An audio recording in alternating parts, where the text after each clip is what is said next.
You are watching the Pan-African Daily TV with Dr. Susan Tata.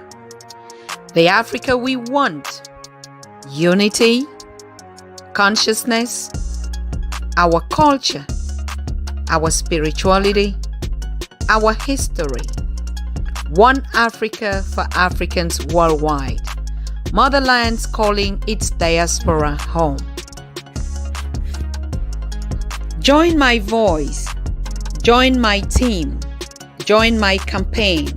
Campaign 21 hashtag 1 million subscribers on the Pan-African Daily TV YouTube. Be a volunteer. Apply now. Be the new Africa. So, welcome to this edition on the Pan-African Daily TV this afternoon or this morning or night, wherever you are watching us tonight. We are streaming 8 p.m. from Central European time. That's why we're always talking about evening or night. But we know that a lot of you are joining us from the mainland continent at different times, like in South Africa, where our brother Rutendo or our guest is, I think should be the same time, 8 p.m. And in Ethiopia should be something about 8 p.m. as well. But in the other regions like Ghana, it should be 6 p.m. GMT. And in the Caribbeans, now we know currently is 3 p.m. in Eastern American Standard Time, should be 2 p.m. or up 10 minutes after, because of course we are late on our stream tonight. So each time we come on, which is great, and you just understand, depending on your locations, that we are here together with you. I mean, there's been a lot happening on the continent while we're waiting for all of you to settle down. And before we open up the conversation today, you would actually understand that the show for today was meant to commemorate the burial of late Kenneth Kaunda, the former president of Zambia. But we're going to tell you why this sudden change, as we getting all these breaking stories on the continent and in the diaspora. Of course, we've been woke up this morning to the sudden death of the Haitian president that was murdered in his apartment, as news sources report. And so the whole world is just in turmoil. We've been seeing all these images out there of this president of Haiti. And so, yeah, these are all stories that no matter how we plan, our days on the Pan-African Daily TV are always planned depending on the upcoming stories or highlights or the break-ins from the mainland continent in Europe, in UK, and also in the diasporas out there in America, in the Caribbean, in Haiti, Brazil, and in Asia, all over where you are watching us. Yes, so you see, the style of today is going to be something really different from what we have planned. While we're waiting for all of you to settle down, and even our guest, the Rock, Brother Rutendo, is right here. And we're going to talk about something really different today, because we are sick and tired of all these, negative narratives. And we want to focus on actually what puts bread on our tables every day and morning and night as Africans. What gives us the ability to wake up every morning looking for what? We're just not waking up looking for bad news or breaking news. They're just going to catch us along the way. But what is it that we should focus on? We're focusing on how we wake up in the morning. What am I planning to do tomorrow? So our topic for today is going to center around the biggest catch of the 21st century decade for the African, is particularly on the mainland, is to focus on the agribusiness. We've been talking about it here, and now we see even the scramble for Africa is not anything else but, again, for the land. So I don't think even this time minerals is that, which is very important if we understand who is right there now. Like we talked about China, so we should understand it's about land. Land, why?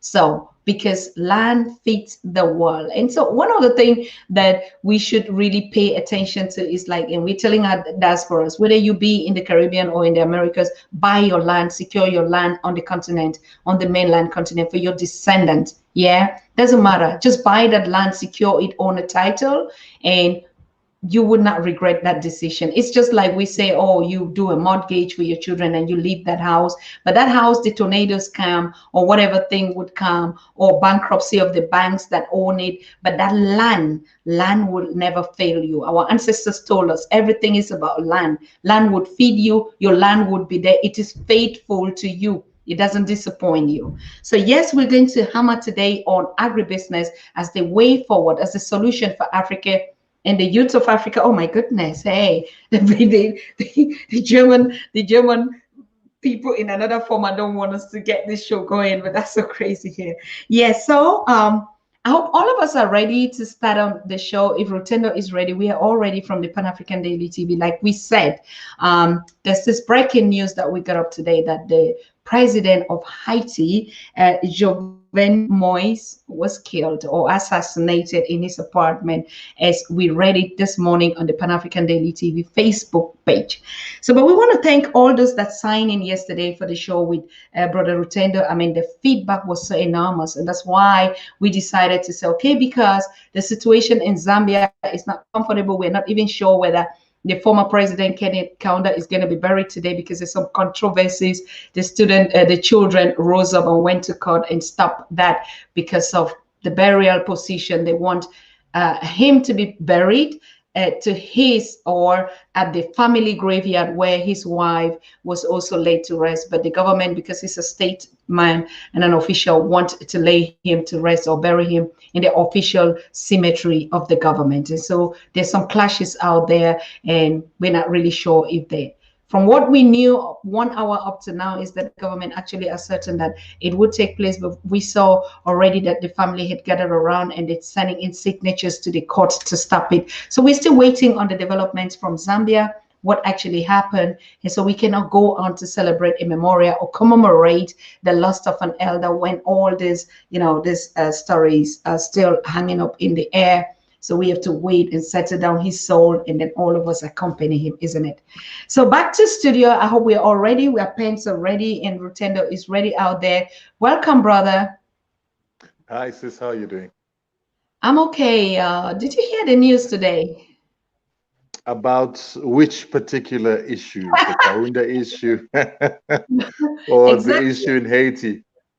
Haiti, I mean, is one of the, I think the first one, the counter issue you should know, but Haiti is one of the ones that actually caught our attention. What about you?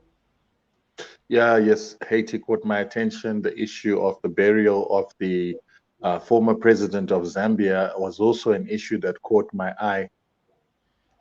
I don't even know what to say, my sister, because the issue that is happening with Kenneth Kaunda is an issue that also happened in Zimbabwe with Robert Mugabe. Mhm. So it seems like there is something about a lack of consensus about the burial of our leaders, and the fact that we established these heroes' acres where the leaders of the nation are supposed to be buried, but at some point, some people, family members, do not want their loved ones to be buried in these places that have been set aside for the leaders of the country, and then other people are forced to, the ministers who have passed away before, other members of the liberation movements who've passed away before, are forced to go to those heroes' acres and to those heroes' burial places. And then all of a sudden, when a patriarch who was a leader in Mhm. a struggle of a country like Zambia or Zimbabwe refuses to be buried in such a place, which makes it a mockery. So I don't know how to feel. And then the issue of Haiti is tricky because Haiti is a colony of the Americans. It's an African country that they have decided that it should never have autonomy. So when we see the deaths of presidents, which is not new, it's been happening, and assassinations have been happening for a while, it becomes very confusing to know how to look at it. Is the hand of the Americans involved?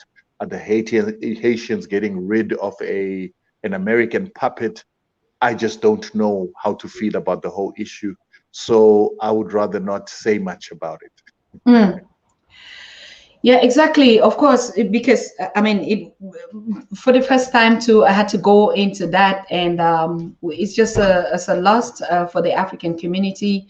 It's just a loss for our people, and like we say, our condolences out there to brothers and sisters in the Haiti, and also on the situation in Zambia. We'll be keeping a close eye on Rutendo, and any breaking or news coming up from that point, we would then relay it back to the community. Now, brother, tell me, how was your impression about the show of yesterday? I just want to get a feedback from you as the guest.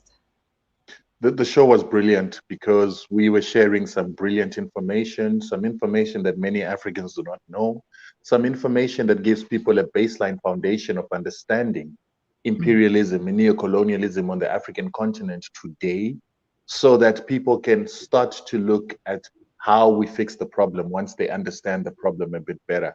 I loved the show. I loved the questions people put in. I loved the fact that people were participating throughout the show. And I even got some people contacting me today about the show and about the way forward and what we need to do about going forward. And what is so ironic is that some of the discussions that we had with people from the States, people from the Caribbean, and people from the continent asking, so how do we invest in the continent? How can I help my relatives on the continent? What are the business arenas that we need to go into? And everyone that I speak to, the very first place I talk to them about is agriculture. After agriculture, then we can go into other sectors. But food security, you'll never go wrong, particularly with Africa currently importing $40 billion of food from outside the continent, on a continent where 60% of the arable land that you can actually farm on is not being used. And Western countries are now coming, buying space. The Chinese are buying space to grow their own crops, grow their own food, and more problematically, they're actually buying our land to grow crops that can give them biofuels. And I'm saying to Africans, we cannot allow that situation to continue. We must invest in the use of our land. We must invest in the most important resource, which is our land, the soil, and seeds. And once we've got that secured, then we can talk about everything else. Then we can talk about the fourth industrial revolution. But you cannot talk about the fourth industrial revolution, vaccines, if you can't feed your own people and if you can't give those people quality nutrition. Absolute. It's just like, I don't know, you're touching or you're just hitting it.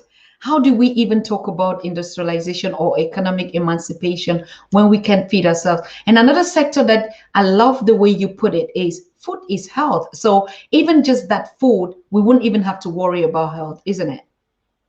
Absolutely. We look at the statistics that say that in 2000, we were importing less than $2 billion in medicines. And then, of course, we had an import bill of food, but way lower than the 40 billion we've got now. Now we're importing more food. And with this food, you've got countries like Nigeria that were importing at some point, we're importing rice. And the biggest import in Nigeria at this particular time is tomato paste. We don't need to be importing tomato paste from China, because we also understand that that tomato paste is not even made from only tomatoes. Tomatoes constitute 60%, and there's a whole lot of other dangerous things that are within those tomato cans. And so my question is, why should we be importing tomatoes on the African continent instead of producing our own tomatoes and canning our own tomatoes and ensuring that what we put in those cans is good for Africans? And so once we started importing food from Europe, food from the West, food from China into Africa, a land with so much land, we started seeing an increase in sicknesses and a commensurate rise in the bill for healthcare products and health devices, medicines. And that has now gone all the way up to 25 billion US dollars. So we've got 25 billion US dollars that is importing medicines, and we've got another 40 billion that is importing food. And then we've got a lot more billions to take us to 500 billion importing machinery, cars, clothes. This is something that Africa has got to stop, because we are bleeding our own savings to buy things that we do not need and to buy things that we can produce for ourselves on the African continent. Then we also buy diseases and sicknesses for ourselves and opening up ourselves to biological warfare and chemical warfare by other nations that have envy for what we have on the African continent. and which would be good for them to eliminate us if they can. Another area that we need to relate with this food is the medicines, because medicines come from our forests, they come from our trees, they come from our herbs. We also need to protect our forests, we need to protect our land, we need to protect our herbs and some things that people call weeds, because that's where the medicines come from. And we need to re-specialize in our African medicines or in allopathic medicine instead of this homeopathic medicine. I mean, in our homeopathic medicine, instead of this allopathic medicine that we've become so dependent on, that is chemical orientated and chemicals going into an alkaline body that destroys the body instead of fixing the body. Wow. Rutendo, your brother, your big brother, Maponga Joshua, said one thing that is very relevant for us Africans to be aware. He said an African man needs 2 wives, at least. We say at least, but that quotation was an African man needs 2 wives, and the first wife is your land, and the second wife, so the first one must even be the land. And now we are busy telling the diaspora or our brothers and sisters in the Caribbean and everything own a land on the continent, particularly because when they buy all the land, so the others will not even have the land, isn't it? Are you okay with that? What can you say about that? I'm very okay with it. It's better we have the African diaspora, African Americans, Africans in the Caribbeans, Africans who are working in Europe and all over the world to bring their resources, their paper money, and to invest that paper money into real, tangible, valuable assets like land and mineral claims, so that we can be able to save those from being taken by the Chinese, the Europeans, and other people that do not really care about Africans. Because if other people that are non-Africans take over our land, we are back to colonialism, but this time we have colonized ourselves legally by selling our birthright, by selling our land. And many times Africans, we don't realize the idiocy in selling a birthright. The soil and the land are the most important resources in the world. They're the resources that the Europeans left Europe to come for in Africa. So it is very important for us to protect that precious resource, that non-renewable resource, that resource that nations go to war for, that resource that a pope in 1454 created an entire doctrine and international law called discovery to send Europeans out to go and look and conquer people for land. Africans tend not to give land the value that it deserves. And in some countries, Africans are selling their land. They end up living in squatter camps. They end up living landless. They end up being homeless because they don't have land. Yet land is the very first source of the human right to dignity, the human right to food, the human right to shelter, and the human needs of shelter, food, which can be produced on that land. Shelter can be built on that land. And this can be done even if you don't have money.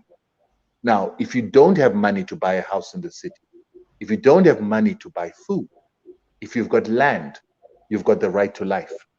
And many Africans don't realize that. We have seen here in South Africa where sometimes the government has given communities an option to get their land back that they lost during apartheid, or to take money. And they usually take the money, and in no time the money is finished.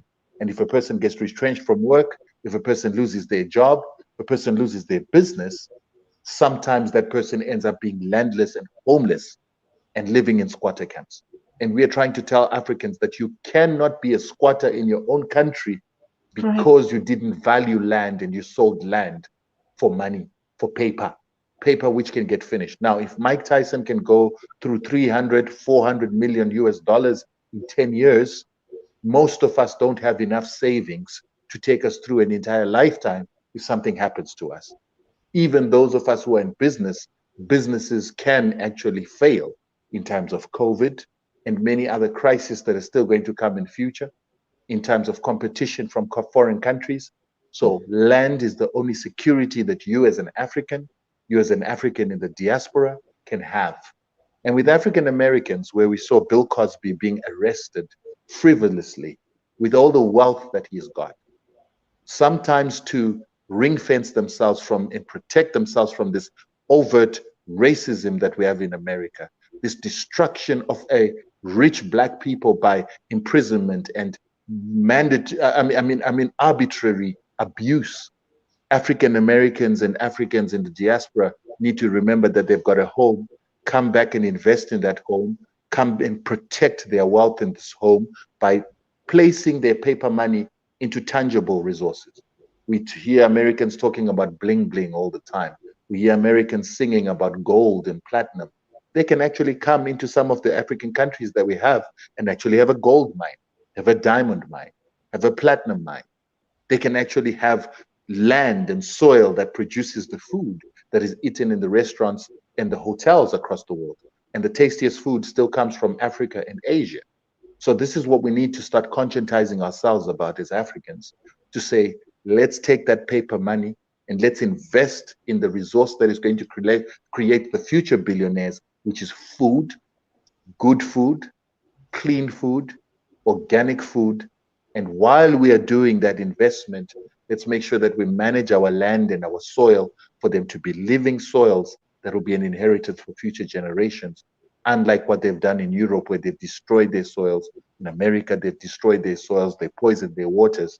Hence, you go to America, you take a drive through the American countryside, you stop at these turnpike service stations, you see lists upon lists of brochures that tell you about the fish that they have in those rivers, but you can't eat most of them more than once or twice a year because they're toxic because of the chemicals and runoff that are coming from the fields that are full of pesticides and those kind of toxins. In Africa, we mustn't repeat that cycle, because that cycle is one of the major reasons why America consumes 25% of the world's pharmaceuticals. And America has got the highest healthcare rate in the world, and the medical industry is the biggest killer of Americans than any other reason. This is before we start talking about abortions, because their food is bad, it's killing them, and puts them on chronic medication, of which 51% of Americans are on chronic medication.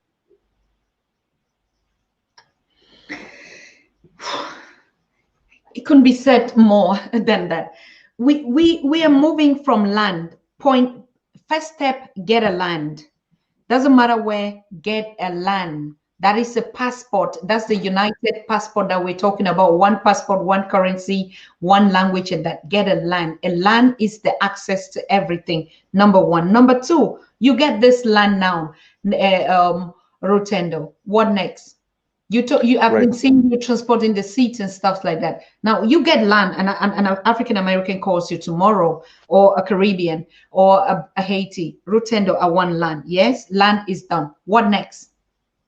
Right. So before I go on, we need to give examples. So we've already got a Caribbean gentleman that came, and I think he came through you. We had a discussion, and he decided to go into Gambia. And in Gambia, he decided to go into chicken farming. Decided to go into chicken farming. The first question he wanted to know is, what are the best chickens that I can raise? What is the best quality of chicken or breed of chicken that I can raise? And how do I feed it to make a good product that is healthy for people? Now, that mindset is unbelievable.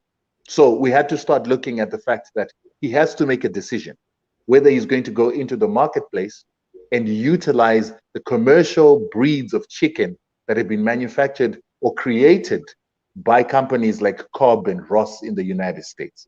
Now, he didn't want that. So he wants to look at creating his own hybrids or breeds that are going to taste good and that are going to be disease resistant and be palatable for the markets that he wants. So that's what we're doing practically. Hence, we had to send seeds to Gambia, because he wants to grow his own food, and he wants a very nutritious feed that is organic without chemicals to feed his chickens so that they taste better. So these are the foundations we need to put in place as Africans. And within that, there is job opportunities there. There is wealth creation opportunities there. And there is means and ways to industrialize and develop Africa. How do we do that?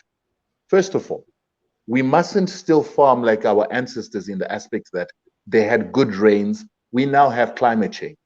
So we have got to manage the factor that we might not have water. We might have droughts. So we must mitigate those droughts. We're not asking to tamper with nature like our fellow race does. We are saying we need to work within the natural parameters that are there. So in this respect, we have to look at the aspects of making sure that we've got water all year round. So there's the boreholes. There's water harvesting when the rains do come. Let's try and capture those waters. Let's try and create a means and a way to create ground cover that recharges our water tables so that there is always going to be water in our water tables rather than us just sucking out that water and irrigating with boreholes during droughts. We have also got to go into finding ways to water our gardens without wasting too much water. We also need to find ways to ensure that our governments do not prioritize the giving of clean water to foreign companies for mining licenses, but they must prioritize our water for farming and food production first.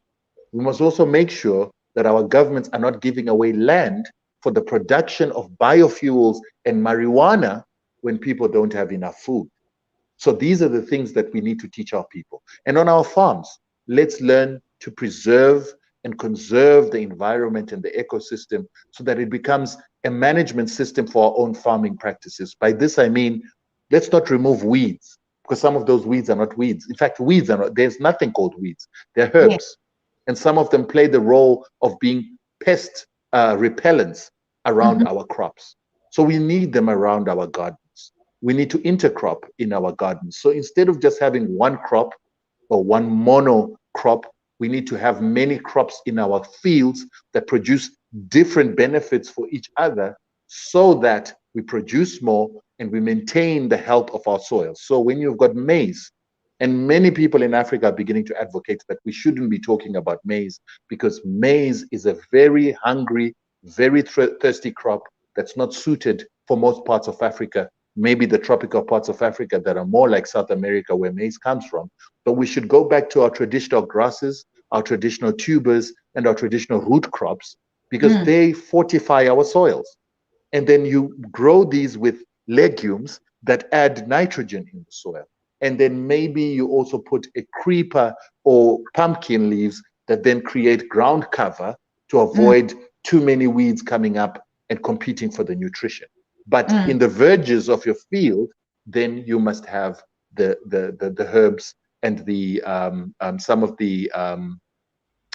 the so-called weeds that can repel insects and pests.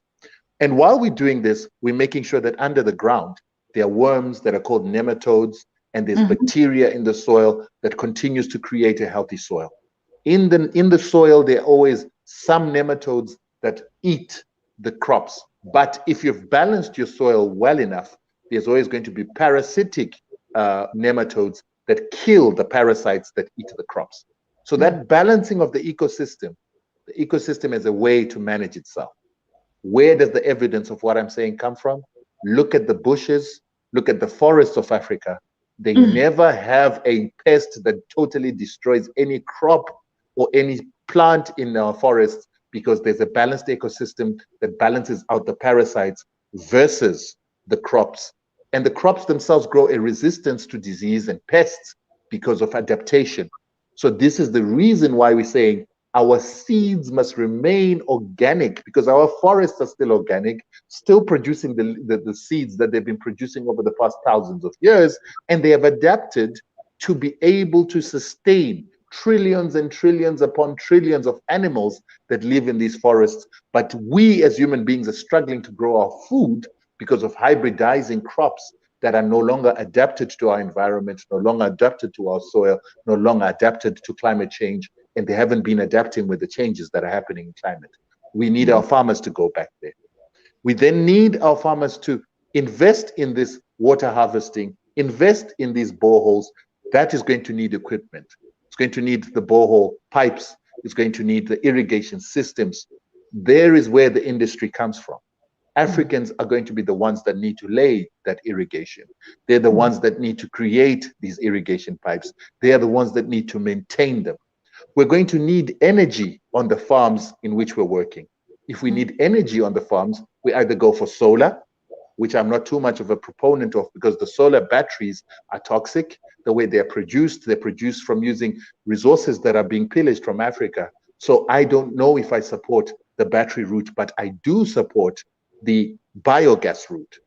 All the waste that comes from the home, the waste that comes from the animals, the waste that comes from human beings can be put into biogas tanks, biogas toilet systems, and then that can ferment and it can give us organic fertilizer, it can give us lighting, and it can even give us electricity if we need that biogas to be used to burn fuel for a turbine that can give us electricity even on major farms. So this way, we begin to reduce our footprint of carbon and our destructive footprint due to industrialized toxic material like the batteries or that are found in solar. So now we've got lighting. From lighting, we've got organic fertilizer. We are managing waste. We are reducing the amount of carbon emissions that are going into the atmosphere. And all this work will be done by Africans. They will build the biogas digesters. They will build the pipes. They will build the system of creating electricity. They'll maintain the generators. All this allows us to start creating industries. So our young mechanics have got work maintaining these generators. They've got work maintaining and making the piping for the gas, the piping for the irrigation. That's industry. And then once the goods are produced, once the food is produced, it needs to be transported. So there's logistics. Truckers have to create trucks. Have to invest in trucks. And these trucks have to be refrigerated. There has to be cold chain management to take these crops to towns, to take these crops to airports and to export. Right now, my brother just grew, he's a first-time farmer. This year, he farmed some peas. And he has produced almost 30 tons of peas that are being exported to the United Kingdom. And he's grown this without fertilizers, utilizing bat guano fertilizer, and without pesticides. So we're already practicing this. This is my blood brother who is doing this in Zimbabwe. He's exporting, and I'm going to have pictures for you tomorrow about some of the produce that is being exported. Bigger, better than what was grown utilizing fertilizer. And so right now he's began to create the basis for an organic certification from the verification agencies that are going to come and take an audit of his soil to give him that organic certification that will give him higher prices for his products overseas. Now, what we also want is these products must be marketed on the African continent. So this, what I'm already giving you, is already a blueprint for feeding ourselves, a blueprint for creating jobs, and a blueprint for creating industry for ourselves. Industry for packaging material, industry for packaging, industry for logistics and transport, industry for manufacturing and engineering of the equipment that is needed on the farms, and industry and technology for monitoring what is happening. So my other younger brother has just created a monitoring AI technology that is going to assist farmers in remote areas to determine what the disease on a crop is just by using their cell phone, their smartphone. And then they'll be told what the disease is and be given the remedies on how it is that the disease can be sorted out. So these are solutions that are now coming from young Africans because of understanding the importance of the soil and utilizing the soil, and the soil creates an ecosystem in business for money to be made and for that money to start sustaining Africa. And if Africans begin to make a choice today to go organic, to look for organic solutions, organic pesticides, organic fertilizers, and organic management of or ecosystem self-managing systems or agroecology, where the ecosystem becomes a management system to manage the crops and produce the crops and manage our pests, then we begin to create a sustainable economy that allows us to not only prosper, but to still remain sustainable, to leave an inheritance for our children tomorrow. So that's what I'm focused on. This is what my passion is. This is what I wake up every day to try and achieve, because I know the benefits that are there.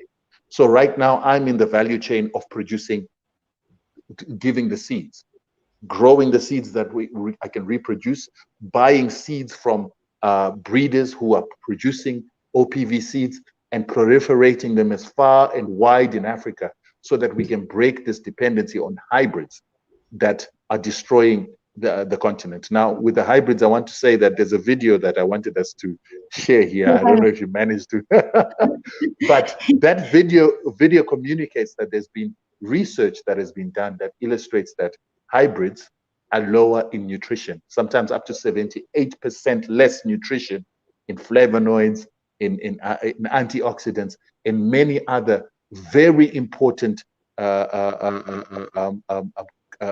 elements that give good health to human beings. The fact that a hybrid has got hybrid vigor, becomes bigger, it produces more, means that the more it produces, the less the nutrition is spread out through this hybrid or the end product. That reduces nutrition. That energy that is used to give that hybrid vigor consumes some of the energy that is supposed to be used, or the enzymes that are supposed to be used to create the vitamins that are critical to give us good health. That's why we've got health problems. That's why we're less healthier than the people in the past. That's why we rely more on medicines, because our food has become less nutritious. And I'm saying, if we are going to be farmers, the farming itself must become a pharmacy, it must become doctor, and it must become a maintainer of our health, so that we have lower health bills and we have more nutritious beings, healthier minds to take Africa forward. Oh my God. Rutendo. Oh my God. I don't know. We were talking about we need 50 million Rutendos to be multiplied. I want to get back, I want to come back to a situation that you're all bringing us in. It's unfortunate, those of you that never grew up in the villages and worked on these farms. It is difficult. What Rutendo is saying sounds like hip hop music for those that, don't play even marimba. But I grew up in the village with my parents. My father was a farmer, a pasturer, and my mother. And when we farmed these crops that you're talking about, we had like the beans. We had about 6 crops that are planted on one bed, right? And then, so they were the ones that were climbing up, like the yams, the beans, and the peas, and the others. But my mother always made sure that she planted pumpkins and would plant a seat that would actually cover the bed. And I never understood that. I mean, we were growing up, we're even angry why we have to do that, of course. But you're adding it to this multi-bed functions of different types of crops complement each other. And you made a point that I'm hearing for the first time, even though I questioned maize. And this is actually one of the things that the women gathered around and said, maize is actually destroying or competing with the other, like the beans and the yams and the different tubers that we have. So, I mean, Rutendo, my question is, why on earth think that the classroom education that has been given to us, my mother never went to school, or my father, right? And even his grand never. And they did this kind of farming, and we all grew up and to become what we are today. But today we look back and say they are illiterate. And today we look back and say we have doctorates and PhDs. So what happened to this indigenous knowledge? They never learned all these things. They never went and drew a formula or a technology to build that. And they fed the whole community and the whole world. What kind of magic is this? Remember, the best way to teach a person is apprenticeship. And the best way to apprentice somebody is to teach them practically on the job. So our ancestors were educated, but they were educated by apprenticeship. They were educated by guilds. The techniques, the knowledge was passed down from generation to generation through doing. And they started doing it when they were very young. So they become experts by the time they're 12 years. This information, this knowledge becomes ubiquitous. It's the same way that they were able to know which medicines to use to cure people without going to medical school. Everybody was a doctor, everybody was a pharmacist, and everybody was a land curator. And this is what we didn't realize about our culture, that we were specialists. We had a division of labor, but we had practice and no theory. And so therefore, the farming techniques that our ancestors used were actually scientific. That which you just said about what it is that your mother did was science. It was science because it included it was what we call today intercropping. It Yes. understood the importance of growing crops together for them to give each other benefits that help to maintain the soil so that the soil is richer, and the richer soil will be able to give more nutrition to the crops, and the crops will be more successful. And there is science to prove that when our parents and our villagers were doing that, they always were able to successfully produce enough food to feed their families for a year, and even more if they had a drought. But in Yes. this day and age, I come from a country where farmers are struggling to feed themselves even before they start feeding other people. And every family could feed itself back in the days, utilizing land that was called reserves, because colonialism put black people in the fringes. But those black people were in the fringes on very less fertile land were able to feed themselves. In my country, Zimbabwe, we fought a liberation struggle for 17 years, where the liberation fighters had to survive by living among the people and being fed by the people who couldn't even afford to buy food. But they sustained the war for 17 years, being fed by peasant farmers, because peasant farmers were producing enough and more than enough to sustain the liberation struggle. So the science tells us that those so-called illiterate people were actually experts at farming.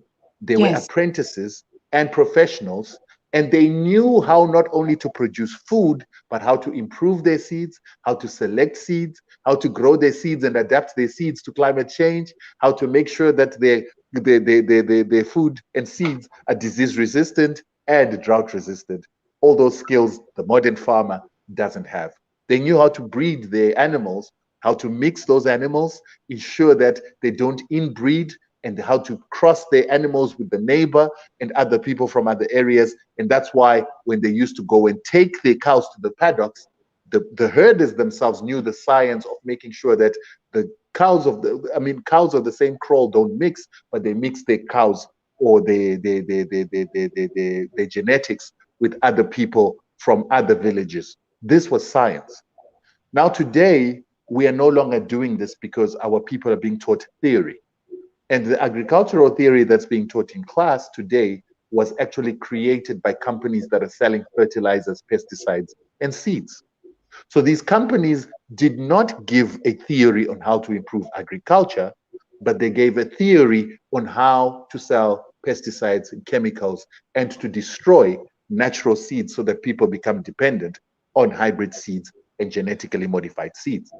And there is actually a study that says that this strategy was created by the Americans at Harvard in 1952, where a person who came from the Rockefeller Foundation was sent to Harvard to run the agribusiness strategy of Harvard University on behalf of the Rockefeller Foundation, which was a foundation for an organization that had companies that created petrochemicals, which needed to be sold as products for fertilizers and products in plastics and products in pesticides and chemicals for agriculture. That's where that strategy came from. It was a market penetration strategy. And as a marketer, I would understand that very well. And when these strategies were brought into our universities, brought into our schools, we as Africans just adopted it without experimenting as to whether this new knowledge was actually scientific. This is how we started growing what are called monocultures. You Mm-hmm. have one field in which we grow maize and nothing else. On this field, we kill all the weeds. On this field, we till this land and we lose carbon. We till the land, and then when rain comes down, it leaches the minerals into the ground. Then to solve the problem, we put artificial fertilizers. The artificial fertilizers are chemicals that come into the soil and they kill the bacteria, they kill the living organisms in that soil. And because we're using fertilizers, we stop putting animal matter. or we stop putting roughage, we stop putting vegetable material that is required by the worms and the nematodes and the bacteria and insects that live in the soil. So those insects get starved, they die out, and they get burnt by the fertilizer. When that happens, the crop absorbs its nutrients through fertilizers that give an instant injection of phosphorus, magnesium, and potassium and nitrogen. But it's given at one go in a manner that is not amenable to nature, such that the crop absorbs, grows too fast, but doesn't develop to have mature roots, a strong immunity, strong stems, and strong leaves. So it becomes a weaker plant. But when the bacteria was living in the soil, and leaves would be allowed to fall, and all sorts of plant material be allowed to go in the field, the bacteria would take those leaves, eat them up. When they eat them up, they then create their own fecal matter. They then release their own urine into the soil, and they are the elements that are needed. The nitrogen, the potassium, and the trace elements and macro elements together are given throughout the life cycle of the plant in that field, and given consistently. So it's like a person eating 3 meals a day. This plant would be eating its 3 meals a day with the right nutritional value through and through its life, so it develops to be stronger. It has better immunity. It is absorbing these nutrients in their natural form as they were required by nature. So it becomes a better crop, a stronger crop, and a more disease-resistant crop because it's got better immunity. So that better immunity means you don't have to use chemicals to try and keep pests from killing it. It also means that the bacteria that are in the soils can kill pests when pests come and try to feed on the plant. There are parasites in there that prey on these diseases. They prey on these pests that feed on crops. That balanced ecosystem is taken away the moment you introduce fertilizer. You kill the ecosystem. You kill the ground life. Your ground becomes a dead ground. It's no longer living. And that's why you see that every one of us who've left Africa to go to Europe, we all say the food in Europe is so tasteless. It's so tasteless because it doesn't have the terroir that you hear them talking about in France. It's the taste from the soil, the taste from the bacteria, the taste from the feces of the bacteria and the natural matter in the soil that is rich and gives taste to the food and gives this food a unique character that gives it the tastefulness. All that is devoid. And taste is an indicator sometimes of a lack of or an abundance of nutrients. When there's no taste, there's some chemical elements, some nutrients, some elements missing. And these are the science that our ancestors knew. And that is why we Africans, people like myself, ask Africans, why would you copy European techniques of farming when you complain about the taste of food in Europe? Why would you then want to kill your soils in Africa to start making the food like European food? So these are the things that our ancestors understood. And these are the things that were taken out of the education system of agriculture by a colonizer who came to create a system that creates scarcity, deficiency, and lack so that they can sell us their fertilizer. So their objective is to destroy our soils, first and foremost, so that we become dependent on their fertilizer. Then they want to destroy our seeds so that we become dependent on their seeds. And my saying to Africans is, we don't have European money because we've never enslaved the world for 700 years. We've never had colonies. So when we destroy our soils, we will never be able to produce food because we don't have the abundance of money to buy the chemicals that are required. And I think in the video I was talking about, they had a story about a French company called Lima Grand. Lima Grand, which is the mother company of Seedco in Africa. This company was instrumental in destroying seeds in Europe. They made sure that Europeans used less of the heirloom seeds and used more of the hybrid seeds until the heirloom seeds have finally disappeared in Europe. Now that the seeds have disappeared in Europe, Lima Grand is now selling tomato seeds for up to 400,000 euros.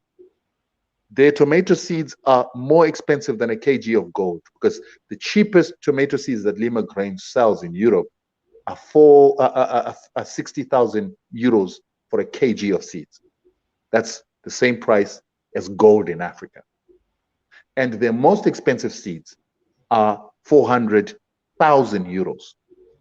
These seeds are grown in India, where they are grown for as little as 200 euros for a kg, using Indian labor, child labor, and paying them peanuts.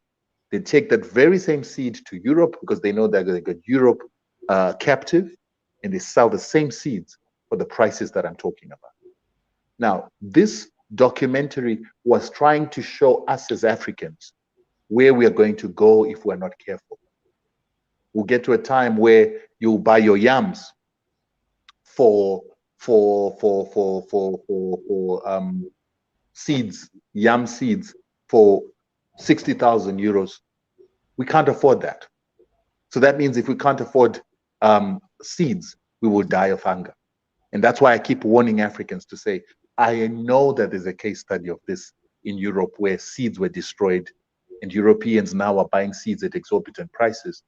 I know that if Africa has to go down that route, where now a European can come and say, I've got the seeds you're looking for. I've got the maize. I've got the yams. I've got the potatoes. But I want a kg of gold for a kg of seeds. Then we must know we're dead. And there's nothing that stops us from going there if Europe has been taken there.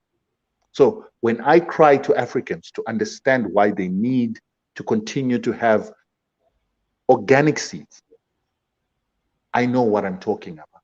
And then they talk about, but no, the hybrids are more productive. If the hybrid has got less nutrition because of the hybrid vigor, because of growing unnaturally, if it's less nutritious, if it doesn't reproduce and you have to buy it every year, surely it cannot be more productive than a hybrid that produces every year forever and produces more nutritional food that makes sure that it stops you from going to the doctor.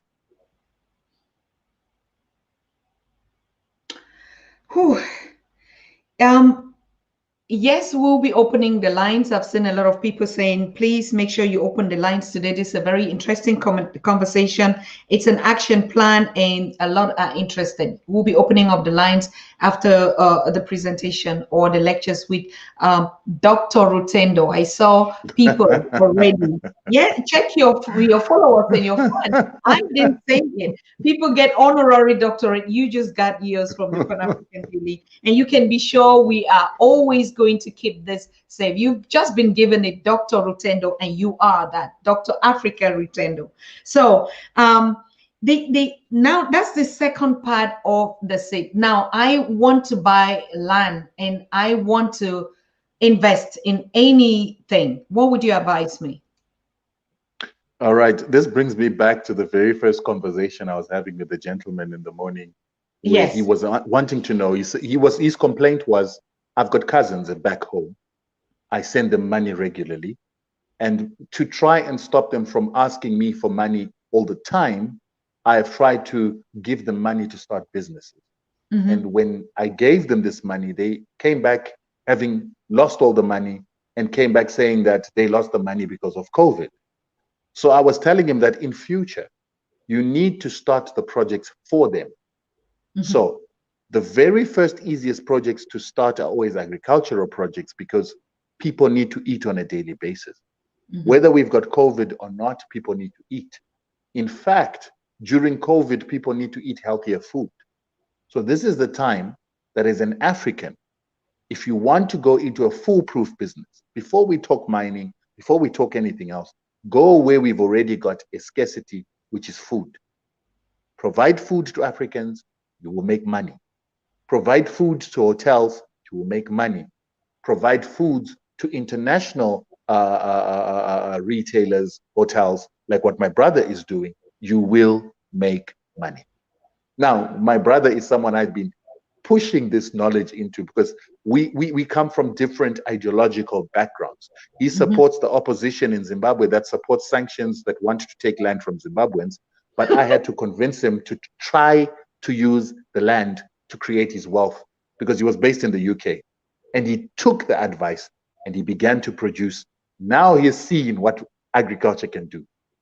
He realized that this is an asset that can make you wealthy overnight. It's a factor Mm-hmm. of production. It's a factory. So he's beginning to appreciate that because right now, today, he spent the whole day at the airport taking his peas and loading it into an aircraft to be taken to England for him to earn pounds. So that is what I was saying to this other gentleman, that I know the formula works. So you, while you're in the United States, it's fine. Stop sending your cousins money and send them cages for chickens. Send them the 2 chickens, male, female, 2 or 3. Send them an incubator for chicken eggs and begin to run a business to produce chicken meat and eggs. That's what you should invest in. Give them the rod rather than the capital, because the Mm. capital sometimes comes in as paper money, and paper money will always have uses. But if you decide to give the people the tools, and so I began to give them a few ideas that you can go into rabbit farming. You can go into grass cutter farming in Nigeria, where they've got that rock rabbit that they call grass cutter. You can buy that, create pens, and begin to produce that because Nigerians will buy that, and people will buy chickens, they'll buy ducks, they'll buy guinea fowl, and some of these products you can produce in Africa to export to Europe. So we've got pigeons.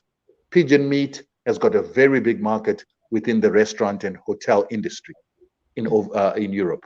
You can produce pigeons. There are many types of pigeons, but there are these what we call pigeons that are created for squab. Squab being pigeon meat or poultry meat. You Mm-hmm. can buy these big pigeons that are called king pigeons or king runs, and you can produce those for meat for export. You can produce fish. You can produce guinea fowls. You can produce snails. It's so much you can do in Africa as long as you just put in the investment and make sure that you get the people that are supposed to run this trained. So now my duty is to take people that are experts in those arenas to then come together to assist these new young farmers, new entrepreneurs that want to make money through farming. But we still want them to do it sustainably. We still want Africans to remember that make sure your food is tasty to make your customers come back. Food is an emotional experience, it's a sensory experience. And as a marketer, as a brand architect, I'm saying to Africans, don't just produce food that is tasty, produce food that is healthy, because then you begin to have benefits that food elsewhere in the world does not have. You see, so this is what my brother was able to take from me, was able to produce peas without using chemicals, and successfully did that. So I don't sound mad. So now he knows that I am not an agriculturalist, but because of my thinking, I am a sustainable agroecologist who hasn't learned from the books of the West, but I've learned from the practices of our ancestors that have never failed us. And so that's what I would say. So let me go back to the question. So our people want to invest in land. They need to determine what project they want to do first. They need to determine whether they're going to do it for the public, the people. Are you going to produce food to sell to the masses? Or are you going to produce food to sell to restaurants, hotels, and shops? Or are you going to produce the food for export? You've got to make that decision before you even start investing. Once you've made a decision, start investing in the infrastructure of that. So if you're going to do farming on land, make sure that you've got the piece of land. Make sure that you decide that they're going to do tillage farming or zero tillage farming. Nowadays, it's advisable to do zero tillage farming. You need to What is determine if that? there's rainwater. Zero tillage farming is when you don't till the land. You Mm-hmm. just make a hole, put your seed, and leave the land as it is. You might remove the weeds, but you do not till the land so that you don't lose the carbon, so that you don't lose the nitrogen to leaching. It remains like you see it in the forest, that a seed falls in the forest. No farmer comes to dig or till the soil for that seed to grow, but the seeds grow, the grasses Mm-hmm. grow. That's what that theory is what is being applied in agriculture as well, because they say it works better. It Mm-hmm. keeps more nutrition in the soil. It keeps water in the soil. It keeps your crops much more suited to grow better. So you make a decision on that. After you made a decision, you then prepare your soil, buy your seeds, make sure there's a source of water, make sure there's a plan on how it is that you're going to fertilize your crops. I am an advocate of organic fertilizer. You can use rabbit urine, you can use cow manure, you can use bat guano, you can buy organic fertilizers. You must make sure you've got a strategy on how to manage pests. And this strategy, you can use organic pest management techniques, which is what I advocate, because chemicals destroy the environment. They kill the bees, they kill the nematodes, they kill the soil bacteria, they kill so many other things that we can't even see, which has an impact on the ecosystem that eventually creates superbugs and diseases that will affect you tomorrow. Mm-hmm. I also say the same strategy, you need to apply it in the animal sphere as well. Make a decision which animal, what are you going to raise it for? Is it for milk? Is it for pelts? Is it for meat?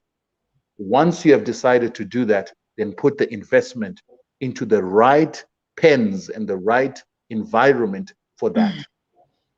And then train your staff on how it is that they must interact with this ecosystem. Incentivize them.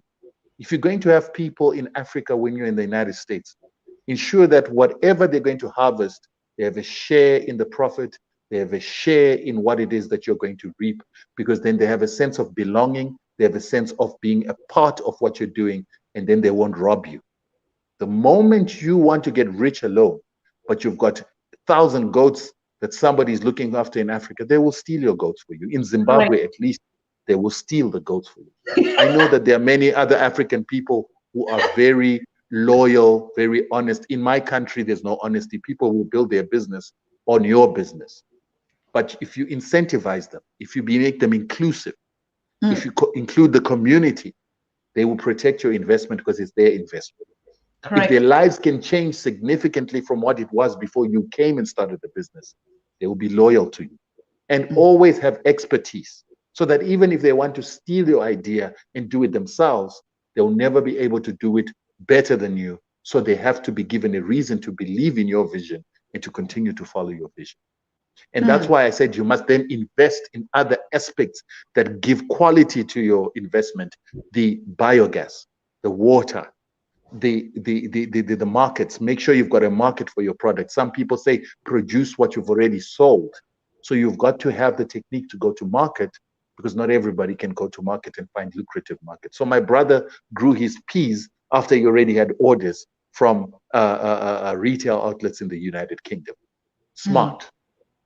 This is how we need to start doing. And as time goes on, the more educated, the more administrative some people are, those people need to start creating the markets for these products. They need to start creating the exchanges for these products. They become the people who get the orders all over the country, all over the continent, and all over the world for farmers that produce without having a market. And then these guys have got a market already that they just say, it's fine, bring your peas, I will sell it, I've already got a market. We need that level of organization. You will see that this will create jobs. It will create jobs for educated people.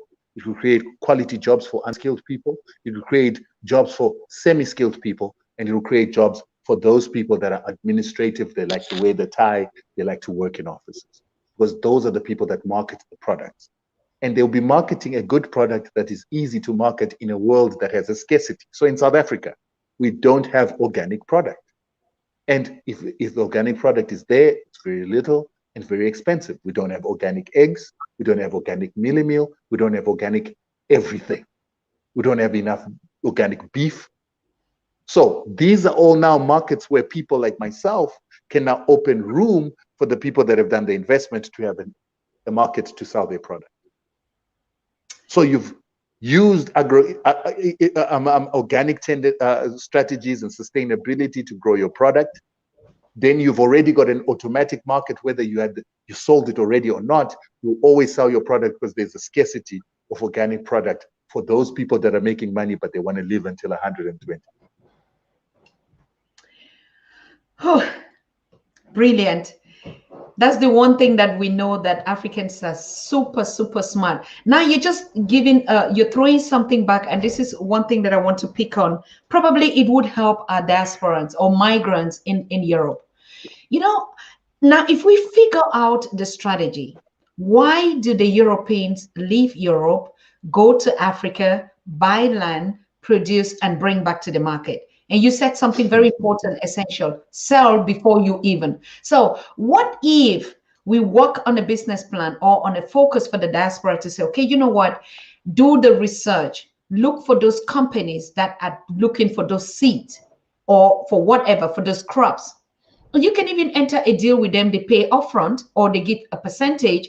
Now you can buy the land, do the production and supply. Now, don't you do you see that there's the need for a facilitator or a broker or a middle person between the continent and the buyers in the West or the Westerners, but Africans are not using that opportunity?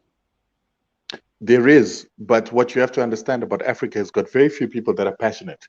Yes. And all this that we're talking about needs people with vision and people with passion, long-term thinking. Now, we don't have those people in Africa. Everybody wants money, and they want money now, right? Now, with me, I'm an Africanist with passion for Africa and a passion to create a sustainable Africa. But because of that, I have to be a jack of all trades rather than a person who specializes in doing one thing. So right now, I'm trying to get this movement of seeds going, not for Yes. profit, but to preserve our food and our ability to produce food.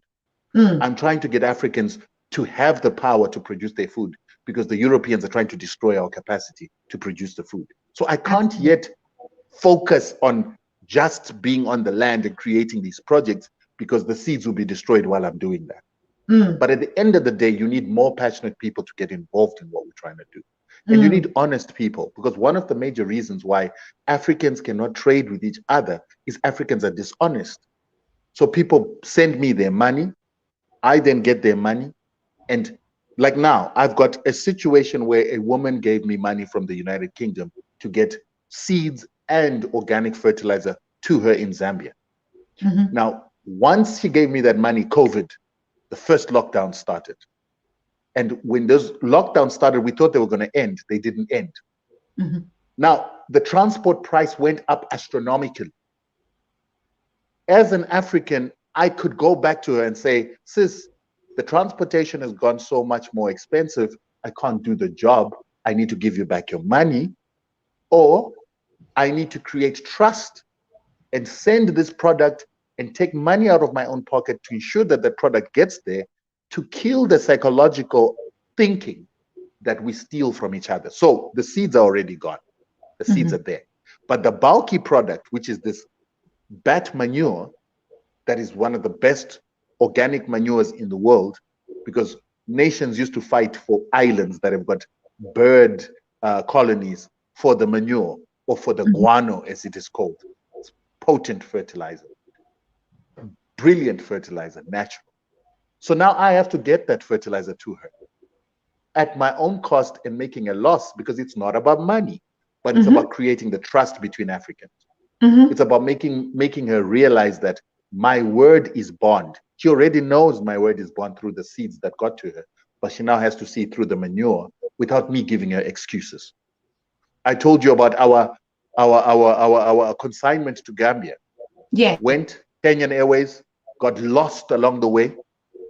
After it got lost along the way, it became a problem for our courier to start from scratch. I mean, to try and fix this mix-up that happened, that a consignment going to Bangul ended up in Bangui, because Bangul and Bangui are spelled exactly the same, except one has an L at the end and one has an I at the end. And I suspect that the courier sent it to Bangui instead of Bangul. And so instead of them coming back to me with the whole story that we have to go to courts and we have to wait another 6 months, the courier came back to me and said, we're going to have to buy new seeds, get those seeds onto an aeroplane, get them through to our person, and then deal with where the other seeds went to. We need to be able to sacrifice profits to create this trust, because my guy in Gambia has never done business with me. I have to show him that if he gives me his money, I will deliver. And I have to do that at all cost. and then deal with my problems in the background so that Africans can learn to trust each other. So this is the problem we have. People in America can say, we're going to put money. It's going to be 1,000 of us, and we're going to put in $1 million, and we want to start a goat farm, want to produce goat milk. They send the money, and instead of us doing what we promised, we chop that money. You know, we chop that money, and we need to stop that. And that's why we need passionate people who don't want to chop money.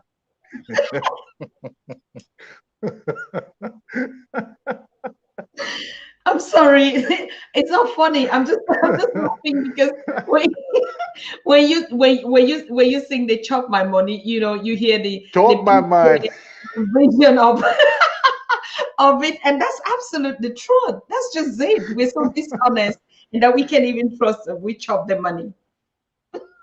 Yeah, and this is one of the things I'm trying to do. Hence, even though we need assistance in what we're doing, you've never heard me telling our people that we need money to continue what we're doing, because I didn't want to create this culture that Africa has been associated with, that all we want is handouts, all we want is chopping money. You know, I wanted to say, let's do what we can with what we've got. If we get broke along the way, well, tough luck.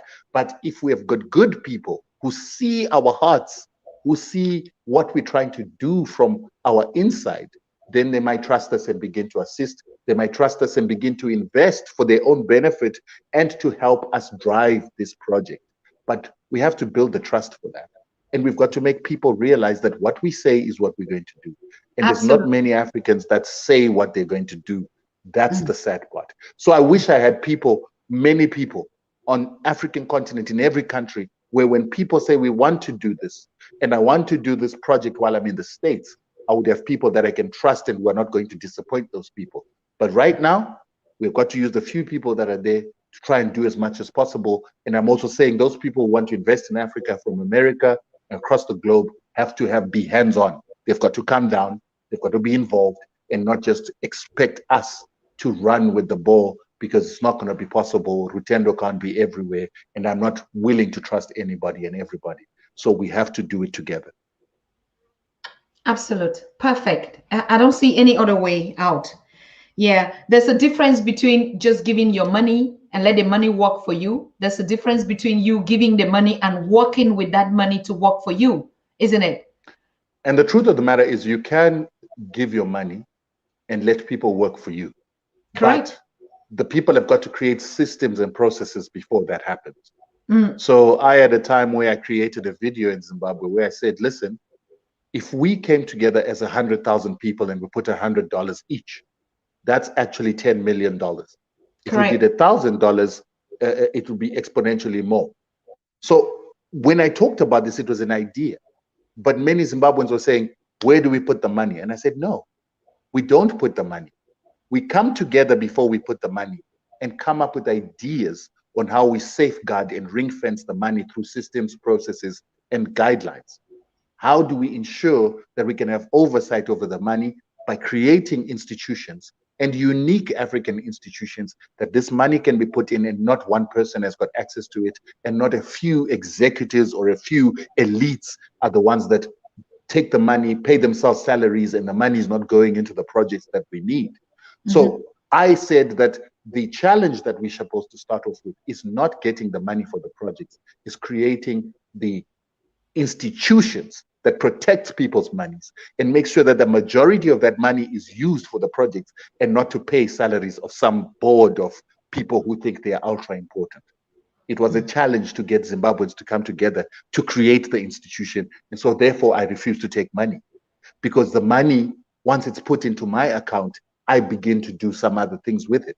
That's where the greed comes from. That's where the spirit of consuming this money comes from. So I said, institution first, guidelines first, mechanisms of managing this money first, and making sure that politics will not affect how this money is utilized.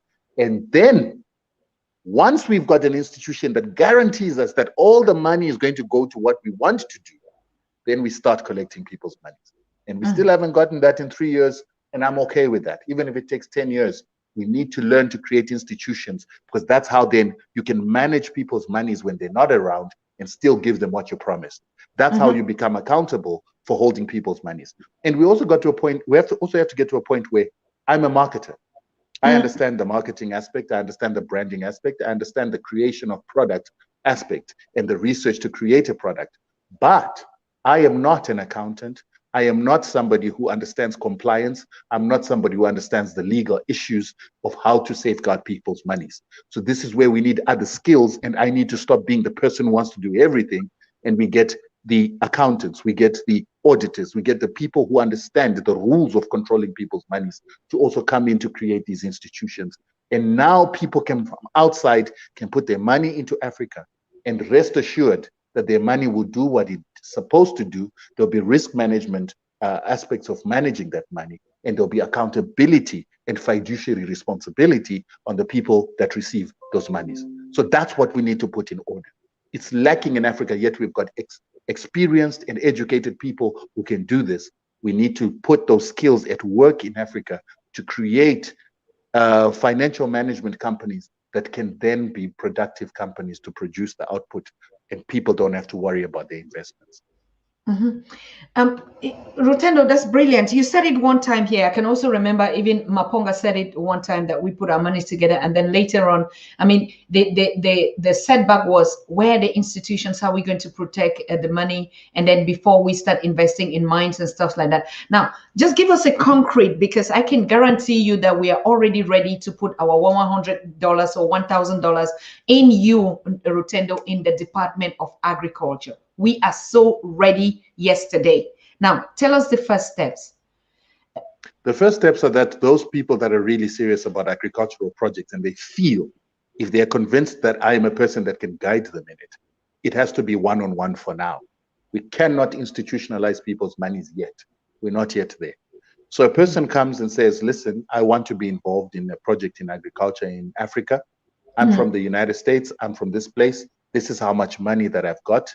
We do it the way I did with the gentleman from Gambia.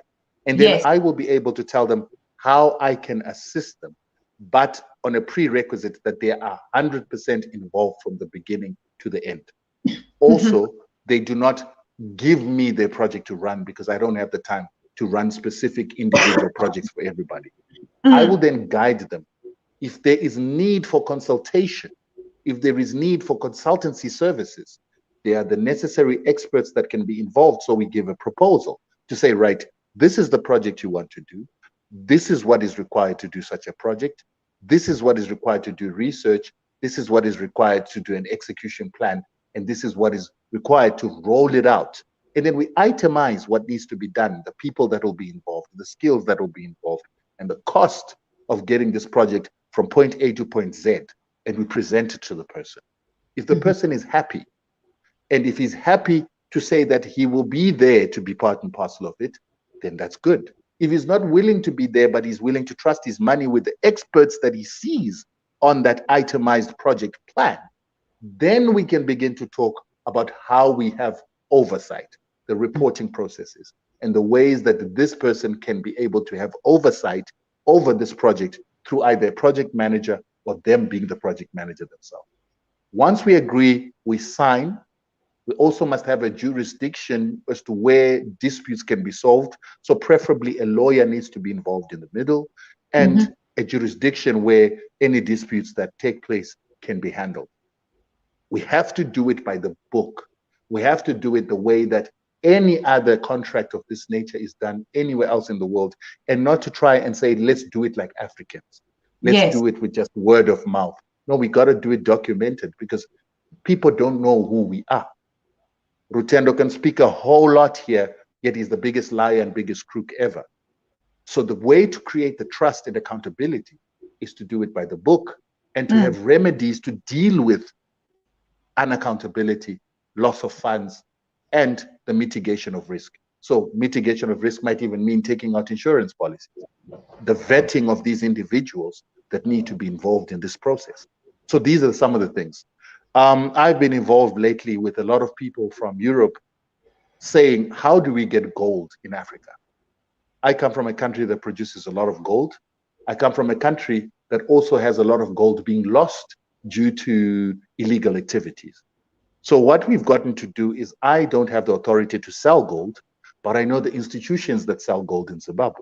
So what I do is I ask for them who want this gold to write a letter of intent to my institution, and to then write it addressed to the institution that sells gold in Zimbabwe.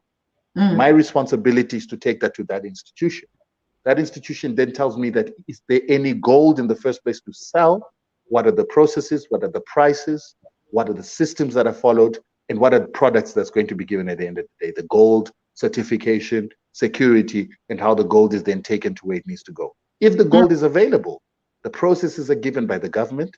Yes. I then go back to my client and we agree on a facilitation fee for me having gotten them access to that gold. I get my 1%, my 1.5%, whatever it is. That's how we do it. By the book, to avoid us becoming the same colonizers that colonized us and pillaging our own continent and encouraging corruption. Absolutely. Rutendo, what is your outreach? I mean, is it only on the, I mean, because now we're in July and we started this whole thing in July. We're 1 year now, and we've been saying there has to be an action plan where people are looking. Now, I am a diaspora. I don't have a relative on the continent. I'm just giving a case study, but I want to also support. I really maybe don't want to do business, but I want to sponsor maybe 10 girls or 10 young people in Ghana or anywhere in Nigeria. And then with this process of Rutendo, give me a plan. Unfortunately, I don't do anything that has to do with charity, because my focus is on trying to create a rod that gives productivity. So I stay away from the charity issues. I will direct people to NGOs that specialize in that if I feel I know NGOs that do a good job in that sphere, of which I don't. So when people want to give a donation to girls or somebody else other than my institution, I tend not to be involved because I'm not a specialist in that. But when people want to start projects in Africa that are productive, that allow them to get a return while they're increasing productivity on the African continent, that's what I get involved in, because it's aligned with this fight against imperialism, this fight of dependency, this fight against sanctions, and this fight against this helplessness that we as Africans have. Correct. And I have been making videos for a while. I think you played one of my videos where we are appealing to the diaspora to say, we know you've got money. We know a lot of that money ends up being spent on fruitless consumption, Bentleys and cars and Mercedes, yet that money can actually create you wealth. That's the kind of people I'm interested in. And I also encourage those people, when they come and undertake these activities to make money on the continent, to then have a sustainability and social responsibility to give back to communities. But I've also got my own strategy of how giving back must be done. The inclusion of the communities so that they can have a way of earning money from the projects on a consistent basis rather than getting handouts. I also believe in skills transfer to those communities and the involvement of community members and the training of those community members in an agricultural project, in a mining project, in a marketing project of the products, in a packaging of the products, rather than giving them freebies. I am totally against this new age that has come of people going out to the world to look for sanitary pads and sanitary wear for our women, instead of us growing organic cotton and producing our own washable sanitary wear that is organic, or our own disposable sanitary wear, utilizing African science, African knowledge to produce sanitary products that are healthy for our women. Right now, people have become specialists going to the West to get sanitary products that are made from GMO cotton, made from cotton that's got Drexine, that has got bleach, petrochemicals, and so many other chemicals that are damaging our women's cervix and wombs. People going to, it's the same thing that was happening in the 80s. People ran to get contraceptives, Depo-Provera, and so many dangerous contraceptives that are damaging our women's health today. I don't tolerate that. That's why I'm also very averse to the charity aspect of things, to the empowerment aspect of things, where we must empower our people. I've got a woman that I admire a lot in Zimbabwe, who is the head of an institution that controls artisanal miners in Zimbabwe. And Zimbabwe has got about 1.5 million artisanal miners. Now, you need to understand what this means. This means that there are people in villages, no education, no hope of being included in the economy. Their gateway into the economy becomes mining, a sector that Africans were never allowed to go into, a sector that Europeans like Cecil John Rhodes left England at 16, didn't go to university. He came to Africa and became an artisanal miner to start producing diamonds. Then he went into gold. That's how he created his fortune. In Zimbabwe, young miners are being given an opportunity to enter into mining through artisanal mining. And if you understand that artisanal mining made Cecil John Rhodes, it created Anglo-America, you now know how significant such an industry is, and giving the common man access to that industry as a gateway into participating in the economy. And that economy has created millionaires, people who can't speak English, people who don't have a qualification, have become millionaires by becoming artisanal miners in mining. So these are the areas we want to direct people. These are the areas we want to direct hungry communities to say, what if somebody gave you as a cooperative, you form a cooperative of poor people, and somebody gives you $10,000. Yes. And with that $10,000, you get training on how to artisanally mine. You get training on how to secure an artisanal mine and how to ensure that it doesn't collapse. You get training on the tools you need to use, and then you go and buy a few of the tools, a generator, you make a bit of money, you sell your gold, you sell your chrome, and then you reinvest, and so forth and so on, until you're a community of people that are self-sustaining and not getting charity.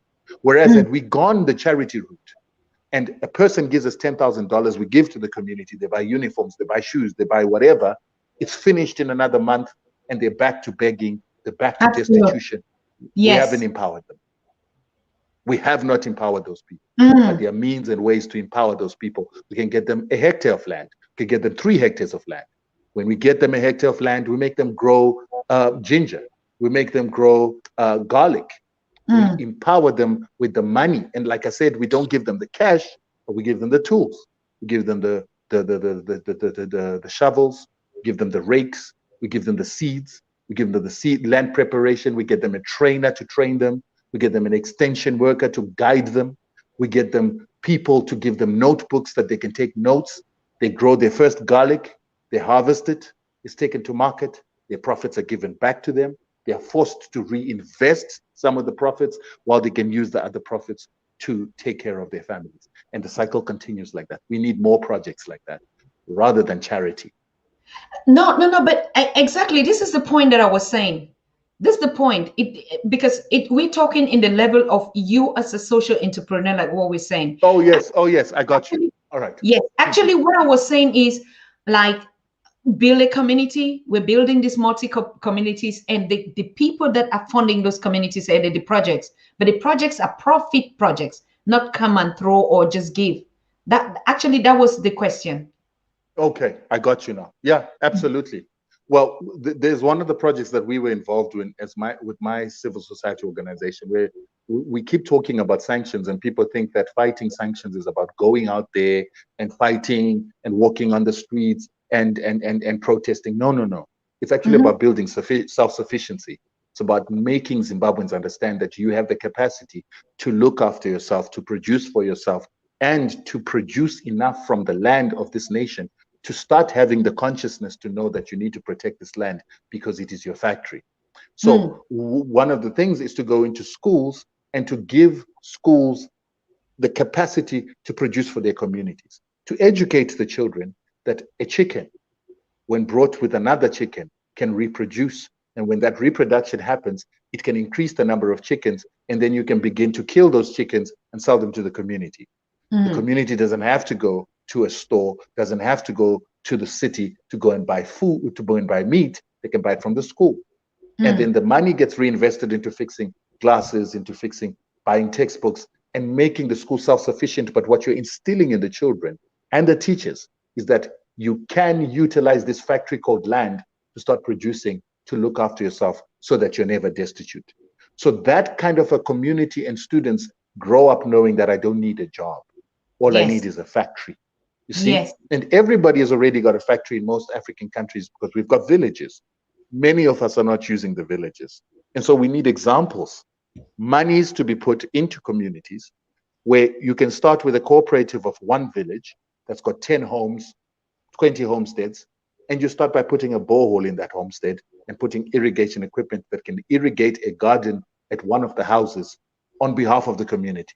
They produce onions, they produce whatever, then they reinvest the money to buy another borehole or to dig another borehole and put in more irrigation equipment for the next family and the next, until all the families eventually are self-sufficient with water and water harvesting investments that can allow them to produce when there's a drought. So it's that level of thinking that we were going into the communities with in order to try and create self-sufficiency. And those are the kind of projects that if tomorrow somebody says, okay, I'm not necessarily coming to Africa, but I want to be part and parcel of creating a project that can be able to create productivity in Africa, that's what we would do. And what we would do is to try and create a mechanism of reporting back or giving accountability to the person that gives us the money. Because as a civil society organization, once you're registered as a civil society organization, you need to have audited books at the end of the year to show what people's money has been doing. So now you are the ones that have to go into these communities, developing these communities, creating a proof of concept, creating evidence of these projects to then give back to the people that have given you the money to show them what their money has done, so that they know that their money has not gone into buying a car for somebody who talks sweet on social media. Of course. The money has not gone into the chop money pocket. Right. Chop money pocket. Chop money pocket. Oh my goodness. Rutendo, you are just, yes, one of those. And I think this is the way we should be going, like this action plan now to all of you diasporans, viewers on the continent, in the diaspora, in Europe, in UK, wherever you are. You've just heard and you've just seen the contact person. Rutendo is not just a US sanctions for Zimbabwe fighter or an activist or a liberator or just somebody that, you know, is critical and think like that. He is a social entrepreneur and focused on actually preserving, I repeat, preserving the seed, organic seed to feed Africa. So it is more than just, I don't know, it's not a business type, but it is what we're talking about, owning the ownership of Africa. And we think this is one of the biggest chance for you young people out there. I mean, some of you would say we are old school, but look at Rutendo. He is in that age where you think that can mentor to you or you can do projects with. So we want to see you sign out really a lot from your destinations and your countries in the Caribbean, in America, in Nigeria, Togo, Cameroon, everywhere. Build these groups. Now you have a mentor in the Department of Agriculture, but we also have existing people that are doing exactly that. That could just be also a network. So Rutendo doesn't need to travel the whole country. I know that in Amba or in Southern Cameroon, we have one brother out there that is doing it big time in all these kind of fertilizers and organic seeds with urine and all the stuff. And he's watching us right now, and I'm very sure he'll be calling here because that is actually his point. So Rutendo is here. I mean, there's no way for you to ever look back and start looking, oh, I just signed a contract with British Council, or I just signed with the this in your country. No, take what is available to you, and they do it with the passion of saving the nation, not just doing business as we've all learned to be business people. So I'm very, very thankful, and we're grateful to our brother Rutendo for this offer. And it's not just talking, like he said, you know, some people talk and then don't do anything. I am a pragmatic testimonial for what Rutendo is doing, because like he's saying, we've sent people to him and they're doing the job and they testify and they come in. And this brother, sisters that have been doing it, they will come on the show and they will actually show you how happy and successful. I mean, they're still going through the process of just relocating, repatriating to the continent, and they are having some kind of challenges, but they're loving it. They already went with the psychology to stay. They went already with the problematic of Africa in their minds. They didn't just go and say, I'm going to see something that I'm used to. They already programmed their mind to know that whatever challenge or whatever thing, after all, Rutendo is not staying in the diaspora. So if he can survive looking healthy, young, strong, handsome, and who he is, so all of us can do that. So it's not like a rocket science that somebody's going to package something and sell to us. The people that are telling you these stories are not sitting here like us that are making them out here in the diaspora, but they're right there on the continent doing the right thing. So the right thing to invest for your children being born out here. I'm already talking to Rutendo of buying some mines for my two sons, right, in Zimbabwe, and we had this we're carrying on this discussion. So you can do that, even though they're born here. We keep saying, our children, they're raised here. What kind of a fortune do you want to give to your children, to the youth? Just buy a land, give it to that community. The villagers will own it. It will be your own. So now when you're going to Africa, you don't need to like, oh, I don't even know how it looks like. You have your village, you have your community, you have your family, you have everything. Try it. Just give a try for the first time. You will never come back. Trust me on that. So, Brother Rutendo, we're very, very happy. We're so thankful to have you, sitting there. And now we know that all those challenges, and you don't even need it. You don't need all those sauces all tomorrow. Yesterday we got up this morning with Patrick and we were asking, is our Facebook safe? Is our Facebook page safe? Rutendo was here yesterday. I kept looking to get it. Oh, it's been pulled down. We're at the million followers and viewers and that, but I didn't give that whether followers or not. Those who know us relocators, and so we're not even relying or depending on I have million followers or I have this. What has that got to do with us? We're talking about practical examples, what we do every day. If we lost the Facebook platform or the YouTube, you know where to find me. I know where to find you. I know where to find Rutendo, and that's how it goes. So some of these fears of losing, oh, we're losing this, oh, Rutendo, I went to you, everything is black. They brought down all your thousands of where we found you, all your videos and everything. But that is you sitting right there and you're still doing powerful than even. So sometimes some of these things even draw us back. Don't you think so, bro? Absolutely, absolutely. And one thing I've realized is, yes, they've made it difficult for my Facebook page to go, but you can't shut up a good voice. Hence, you found me, other people have found me, they share, and the information goes out no matter how hard they try to block what we're saying. And just like right now, we're trying to start enterprises to see how we can help each other to actually make Africa productive. It started small, it's happening. So that's the thing about authentic ideas, is they have a way of just spreading. And one thing I think we're going to have to start doing is that when we start some of these projects with people who've got the kind of capital that allows us to, we must video record everything. We must document everything in video and in writing so that it can become an example to everybody else. And for those people that doubt doing business in Africa, with Africans, one thing that is good about social media is people like myself who talk too much. We've got enemies. And enemies, those enemies would love to show that Rutendo is not what he says he is. Absolutely. So you need to search if there's anybody who says they've ever given Rutendo a cent and supposed to have done something with it and he didn't do it. These are the kind of things that you need to utilize to be able to know who you're dealing with. And that's the good thing about people like you, Susan, and me. We talk too much. And so if we do something, the whole world will know immediately. You know what I mean? And that also gives you and me something to protect. We've got reputations to protect. That is the auditing system that is actually public to determine whether we're honest, reliable, whether we're people you can create partnerships with, whether we can be people we can bridge you to opportunities on the African continent. Absolute. Of course. I used to say, we don't show our face in the camera to the whole world when you know that you're having skeletons in the closet. You've got skeletons. Yeah. So imagine somebody like me. At a certain part of my life, I used to be a womanizer, but the moment I became a public figure and starting to talk in public, I had to change my ways. Of I course. could not complain about the exploitation of Europeans when I'm busy exploiting women. So I had to become straight. And I had to start respecting women. I had to start respecting people because I have to be in public and I need clean hands to be in public. But that's not to say I'm a wonderful person. I've got a terrible history, but that history has remained in the history books because I have changed who I am. And so the people that have seen me have decided to give me a second chance.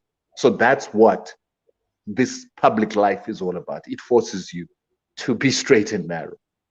Absolutely.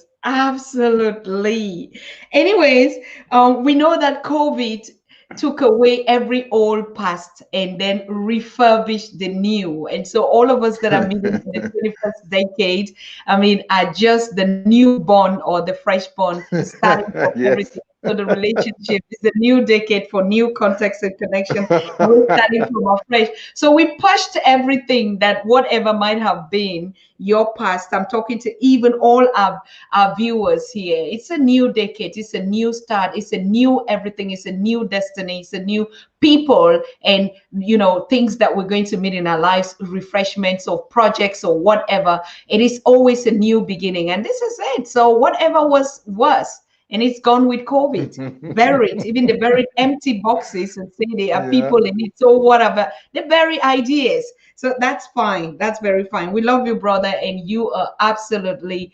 I mean, even if they throw all your past and everything, we will still pick that and clean it up, and we take you. You're so Will precious, you? African. Will you? Will you? Oh boy, ask me that I'm again. happy to know. I'm You happy to know.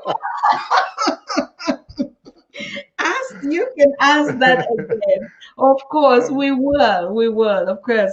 Yes. So, bro, we are happy. We're so happy, and I'm opening up the lines. I mean, this is the second day Rutendo is on, and Rutendo is going to be on again tomorrow.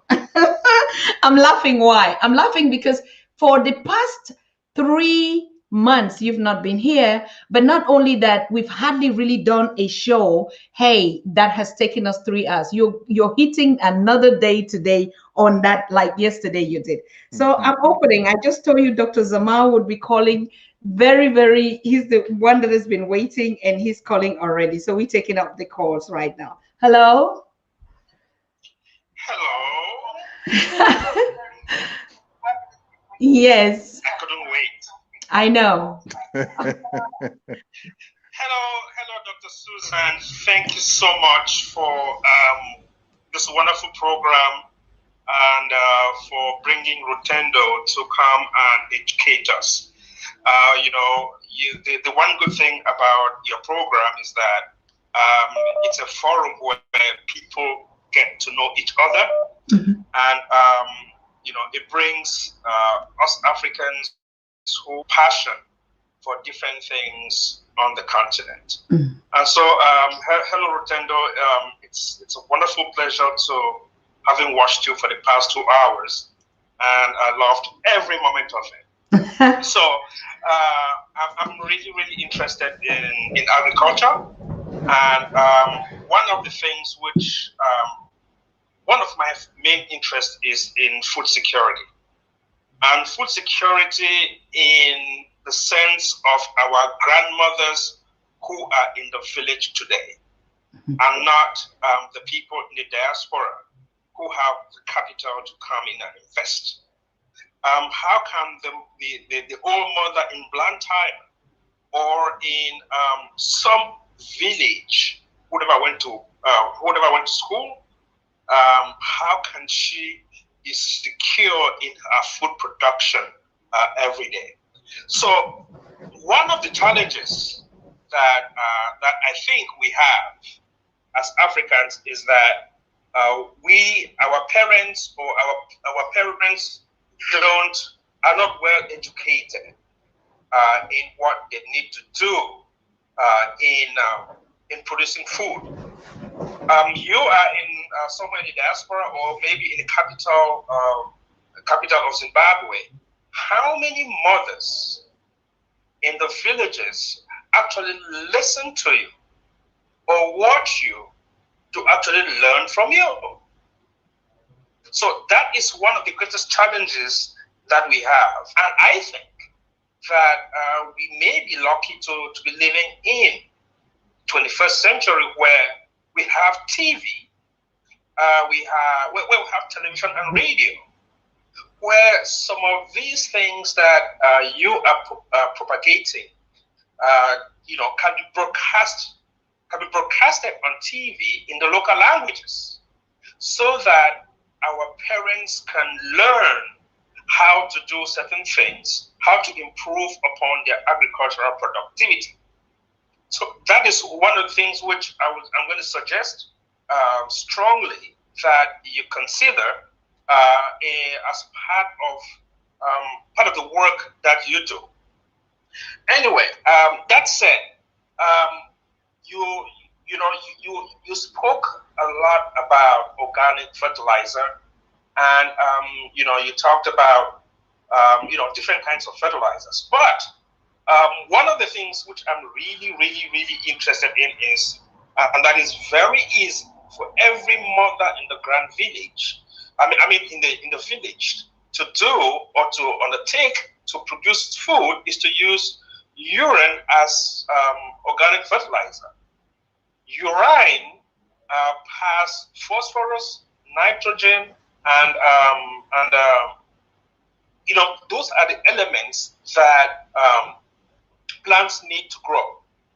And to demonstrate that as an example, if you go to any bar where people drink beer and go outside to pee, if you look at the grass there, it is always very, very green. What does that tell you? It tells you that that the urine where people go and pee, has nitrogen, phosphorus, and the other the other one. So urine is it's an organic fertilizer that doesn't cost anything to produce, that our old mothers in the village can harvest and use to fertilize their crops, and that has no chemical effect on the soil. So that is one thing that we have to see how we can educate our mothers in the villages how to use urine as fertilizer, the correct way, so that it doesn't destroy our soil. So that's number one. Number two is, there are techniques now that people can use in building composting toilets. Composting toilets are toilets that we can use, that we can build. It is extremely cheap and easy to do. That, any mason in the village can build it. And so if we take that as a policy in Zimbabwe, for example, that all the rural areas, they have organic toilets, we would have produced organic food in the whole country. So, I just wanted to bring these two points, to highlight the fact that those are things that are done every day by villagers. And, it's very, very easy for a country to adopt it as a policy. But you know that the fertilizer industry, they wouldn't let our governments do that. Because if they do that, it means that we will not be importing fertilizer. So that is going to be a very, very big challenge, but it is something that we can do. And, I know Susan is speaking to other callers. The one thing I'm going to tell you, Rutendo, to tell your friend in Gambia is he can learn how to raise maggots, to feed his chicken. The guy who left in the US and went to the Gambia, he can raise maggots behind his house and use it to feed his chicken, which is 100% protein. That is going to it's going to cut down on his cost of production by almost 50% if he can grow his own maggots. So those are very, very easy things that can be done by every mother in the village, wherever they are. It is simple, and maybe I'll use this opportunity to to get your contact from Susan, so we can talk, after this, how we can do some of these things if you're not already doing them in Zimbabwe. Okay. So thank you again, Dr. Susan, for this opportunity, and Rutendo, it's a wonderful thing you're doing, and we'll see how we can share ideas, to move our continent towards food security for everybody, on the continent. Thank you. Thank you so much. Even though Rutendo was kicked out at a moment, but he would get this message and this information. Thank you so very much, bro. I know you were waiting, and that's why I had to take all the patience to wait. You finish your call because you had been waiting for the session. All right. All right. The next caller is on. Hello. Hello. Hello. Hello. Can you hear me? Yes. Yes. Desire, we hear you. Go ahead. Oh, all right. All right. Oh, thank you so much. Thank you so much for picking up my call. Hello, everybody. Hello, Rutendo. I'm very excited to speak to you guys, and I've got just a few questions that I would like to ask to Rutendo. I am a Zimbabwean. I think you can pick up my accent.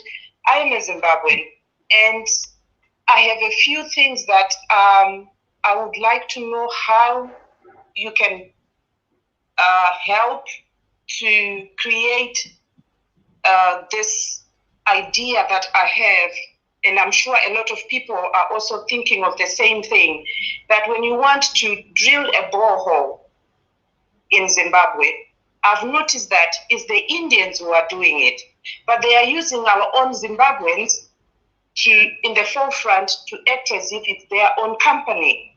And when you call these people, as soon as they see it's a diaspora number, the figure or the price doubles or triples within a second. And our mentality in Africa, I've got family that are living even on my own home and everything. When you ask them to do it, because they don't understand what's going on in the world right now, they just don't do it. It's as if they I don't even know how to explain that. And I am thinking, what can we do to put our money together, buy a drilling machine or whatever, just like the Indians do, and we do it ourselves? That's one thing, because that's one thing that is really missing for me to do business, because I have loads of land from my mother's village, from my father's village. What we need is just the borehole, and to start to get all those businesses going, those projects going.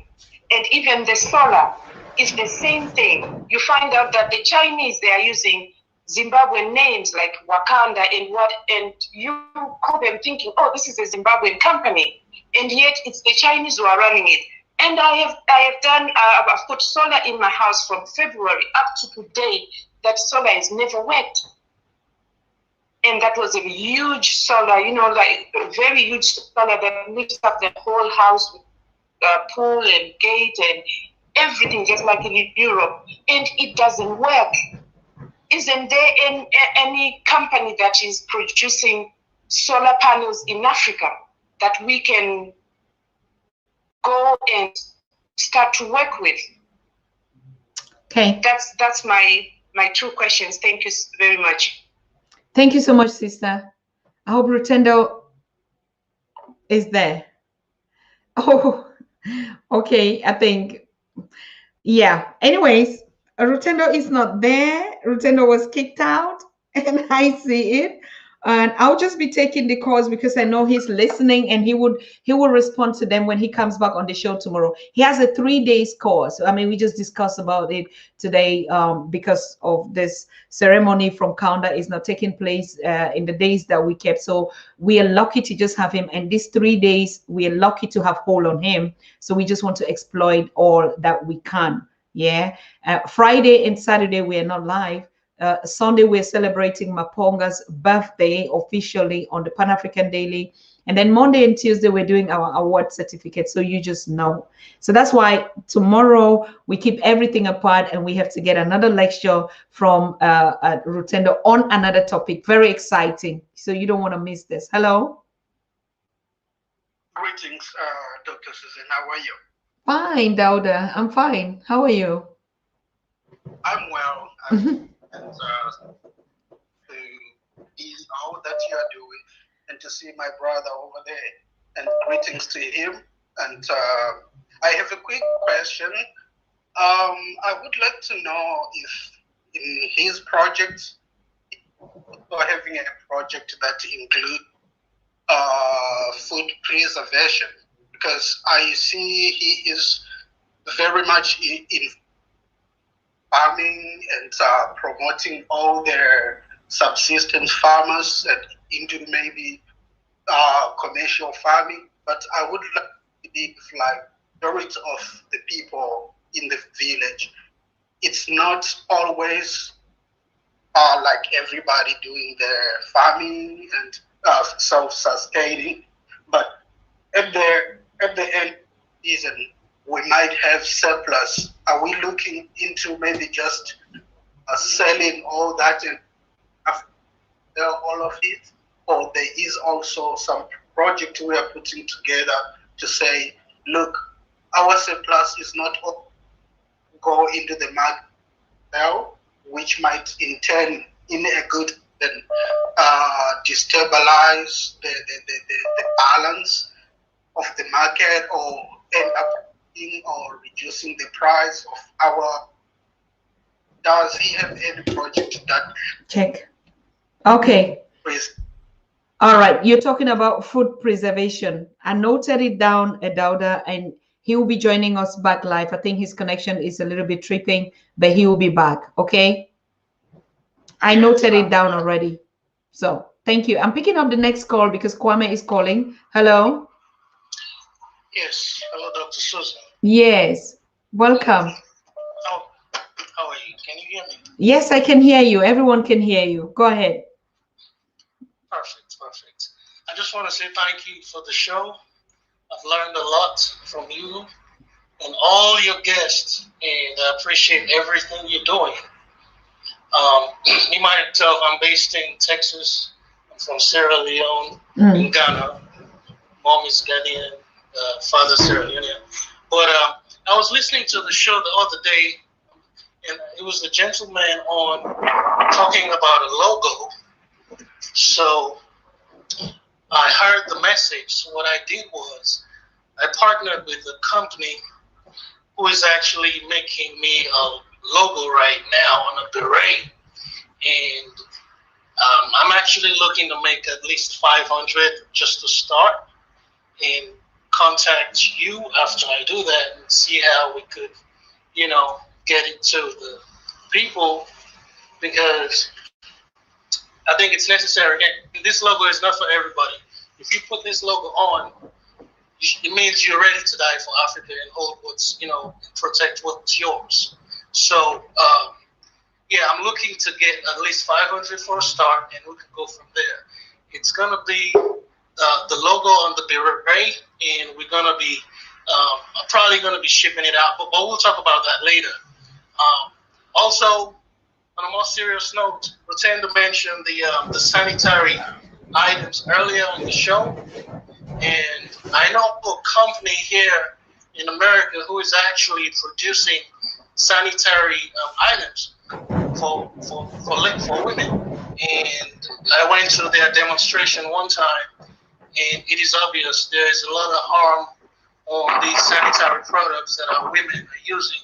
So I'm learning that skill as well, so I can pass it on when I get to Africa shortly. Yeah, and I just want to bring that up. And I like what you're doing. Keep doing what you're doing, and we support you. We're listening. Oh yeah, another thing. I know up to 8 family members who are born in Africa, living over here, planning to go back to Africa, in between Gambia and to do what's right, because we feel like we just here not doing, you know, most of the things we should be doing while we're seeing a bunch of stuff on TV. So we're definitely going back to do what's right. That's all I can say for now on that. Beautiful. Thank you for picking up my call. Yes. Beautiful. Thank you so much. That's awesome. I like that kind of feedback. Yes. I need to know how many people are going back. Like I said, we're the last ones when we take all along and we join in. So that's fine. That's why we're here. Thank you so much. Thank you. My brother in the army, my other sister in the army, you know, like, oh my God, we're coming back because we have to. Please come back, come back. We have enough space. We have enough space. Thank you so much, Kwame. Let me pick up these other calls. Thank you. We talk about the logo and this beret thing. Yeah. Hello. Hello. Hello, Dr. Yes. This is Azama calling from Kansas, U.S. I sit on the board of the African Economic Foundation, and we have started to do business in Namibia. I wanted Brother Rutendo to speak on if he feels that fodder systems for feeding cattle and different livestock is a sustainable system, and also how we would be able to maybe implement some type of skill transfer system with farmers who already have livestock to be able to produce feed for their animals at a very low cost. So yes, thank you. To be honest with you, sis, you know, your English is so high level. I didn't get the first point. I'm so sorry. Can you just say it again? It's a fodder system, FODDER. That's a system where you take barley seeds in particular, and you soak them in water. You don't have to plant them or anything. You build just a very simple rack system where you put the seeds on the rack, and the seeds grow within 7 days. And after 7 days, you can take it and feed it to the livestock, and they eat everything. They eat the grass, the barley grass that is grown, as well as the root systems where all of the nutrients are.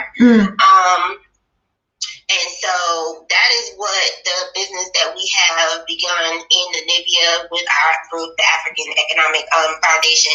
I just wanted to know just how Brother Rutendo felt about that, if he felt like it was sustainable. The first caller that he called in had also spoken about how the use of the maggots to feed the chickens and what have you, and we were also looking into that, but we were starting with the fodder system first, and we really wanted to be able to know how we can incorporate farmers who are already there, who already have livestock, who have the cattle, who already have the goats and chickens and what have you, so that we can, you know, bring these systems in, show them how to do it, make some profits for maybe, you know, a year or two, and then pass it on to those farmers that are already established in the community, and then maybe move on to another community to, you know, just continue the cycle like that. Beautiful. So I just wanted to get his ideas on that. Beautiful. Rutendo, did you get that? Yeah, no, I did. Okay. So over to you. All right. Unfortunately, I missed most of the other people that called. Yes. And so I only really got to hear what the last lady said. I would love to hear what the lady from Zimbabwe, I think her name was Divine, had to say. Desire. I would love to. Yeah. But let me deal with this issue of fodder. I've got mixed feelings personally on the issue of fodder, in the aspect that the moment we start feeding our animals one type of feed, we start having deficiencies in other areas. So I come from Africa, where our animals are grass-fed. They feed in the pastures. In the pastures, they eat grass together with weeds and together with many other crops that have medicinal values and give a mixed and, a balanced nutrition to the animals by them eating natural fodder out in the fields. So once we start talking about the fodder system, particularly the barley one. Barley is something that we have not found in Africa before. It is something new. It came with the monocultures that come from the West. And automatically now we're feeding an animal one form of diet that is now devoid of what it is that the cows were eating in their natural pastures, where there was a mixture of grass, weeds, herbs, and many other things that gave the cow balanced nutrition and medicine all at once. So this is my only issue with the barley aspect. For those of us who've traveled all across the world to the United States, I've eaten beef in the United States, I've eaten beef in Europe, and I don't know if US beef is that great. Even South African beef that's also fed on this fodder, I don't know if it's that great. So I am trying to say we as Africans need to continue to maintain the unique taste of our meat by giving it what has given it the unique taste, and that is the terroir and the environment of what it eats. However, if they're open for us to have discussions about how we enhance this fodder system, and if they can actually take me through what is wrong with the grass and the pastures that we already have, maybe we can have a discussion about coming up with a balance for that. However, I know for a fact that there are farmers that love this fodder-based feeding scheme, and there's always room for me to put them across to those kind of people. But I am saying I want Zimbabwean meat. Namibia has got some of the best meat in the world. I want that Namibian meat, Zimbabwean meat, to continue to taste great by eating what has made it taste great over the years, and not turning it into American beef or South African beef, which are all tasteless and many of us don't enjoy. So that's what I want us as Africans to remember, that what's going to give us our place in the world is not making our products inferior like the American product, like the South African product. It's making them superior with the wonderful taste that made Zimbabwean beef world-renowned, that made Botswana beef world-renowned, that makes Namibian beef world-renowned before we started feeding the fodders and the lucerne that actually, I feel, make the meat tasteless and not as unique as it is supposed to be.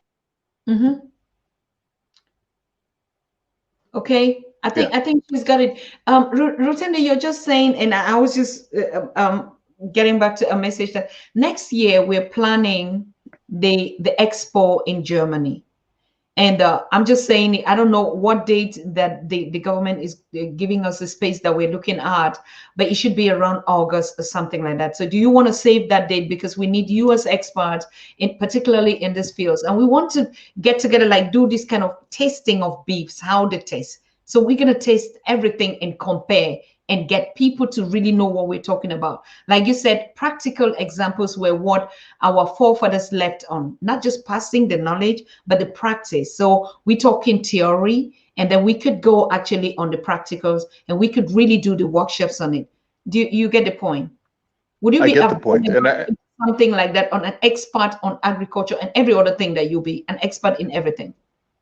I get the point, and like I need to say this on the record. I'm not an expert in agriculture, much more than I'm an expert in trying to restore the old. So I'll always bring a team of experts in the particular areas, but not experts from the textbook that taught people to farm incorrectly, but experts who might have textbook knowledge, but also understand the ways of our traditions, that they now understand their importance because of their technical knowledge.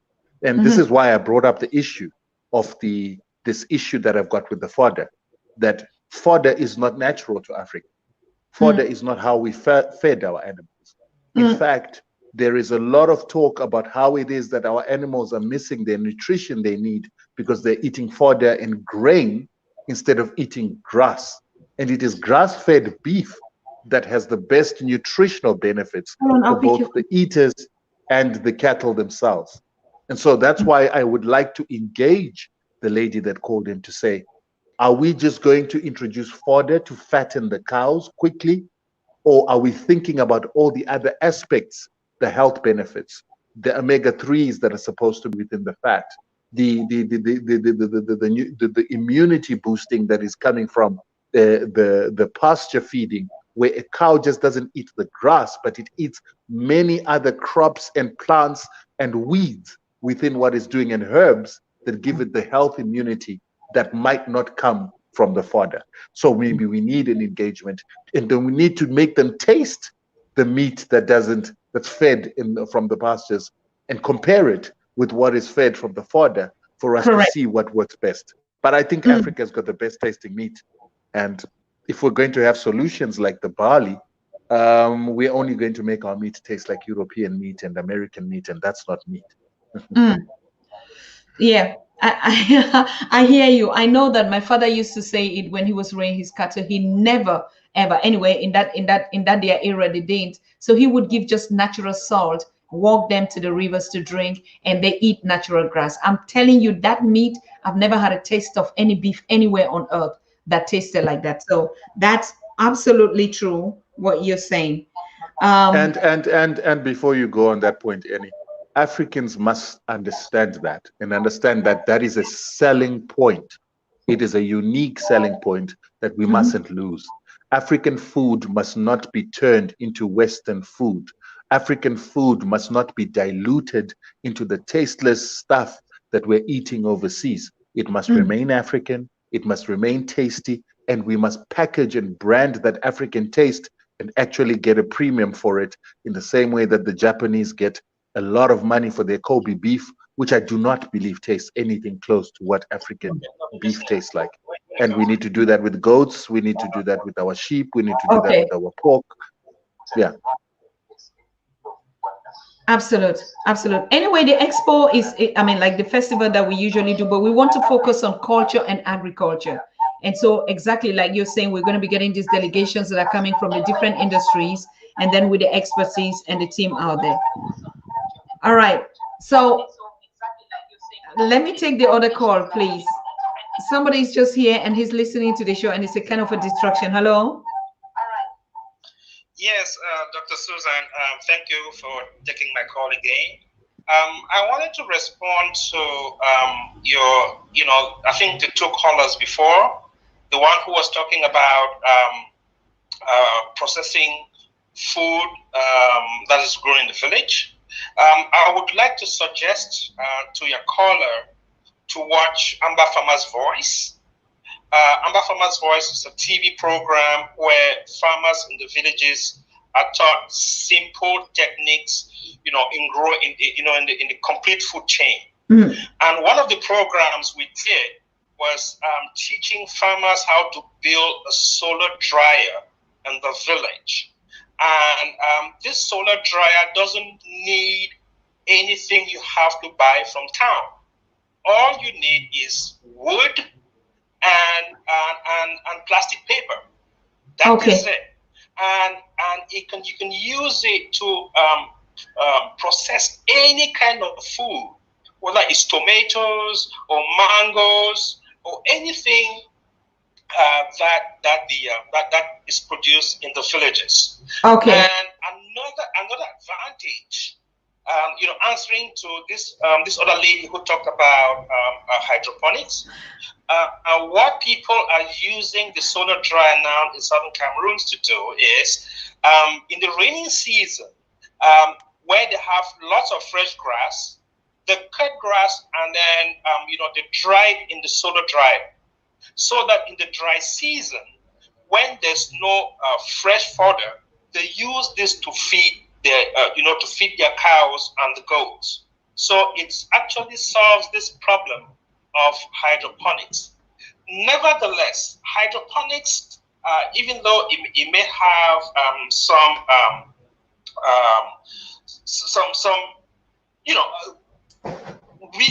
hydroponics is good in the sense that in southern Cameroon, there are women now who use corn that is grown from their farms, to do hydroponics that they use in feeding their goats and their pigs in the dry season, or their chicken when there's less feed.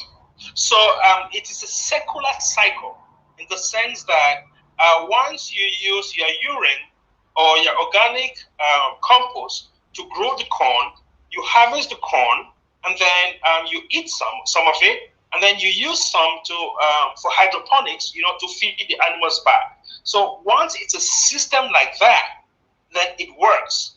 But if you have to import barley or wheat or something that is not grown locally, in Zimbabwe or in Southern Cameroon, then that becomes a challenge. So, all of these things that I'm talking about, there are programs that we actually broadcast on Amber Farmer's Voice.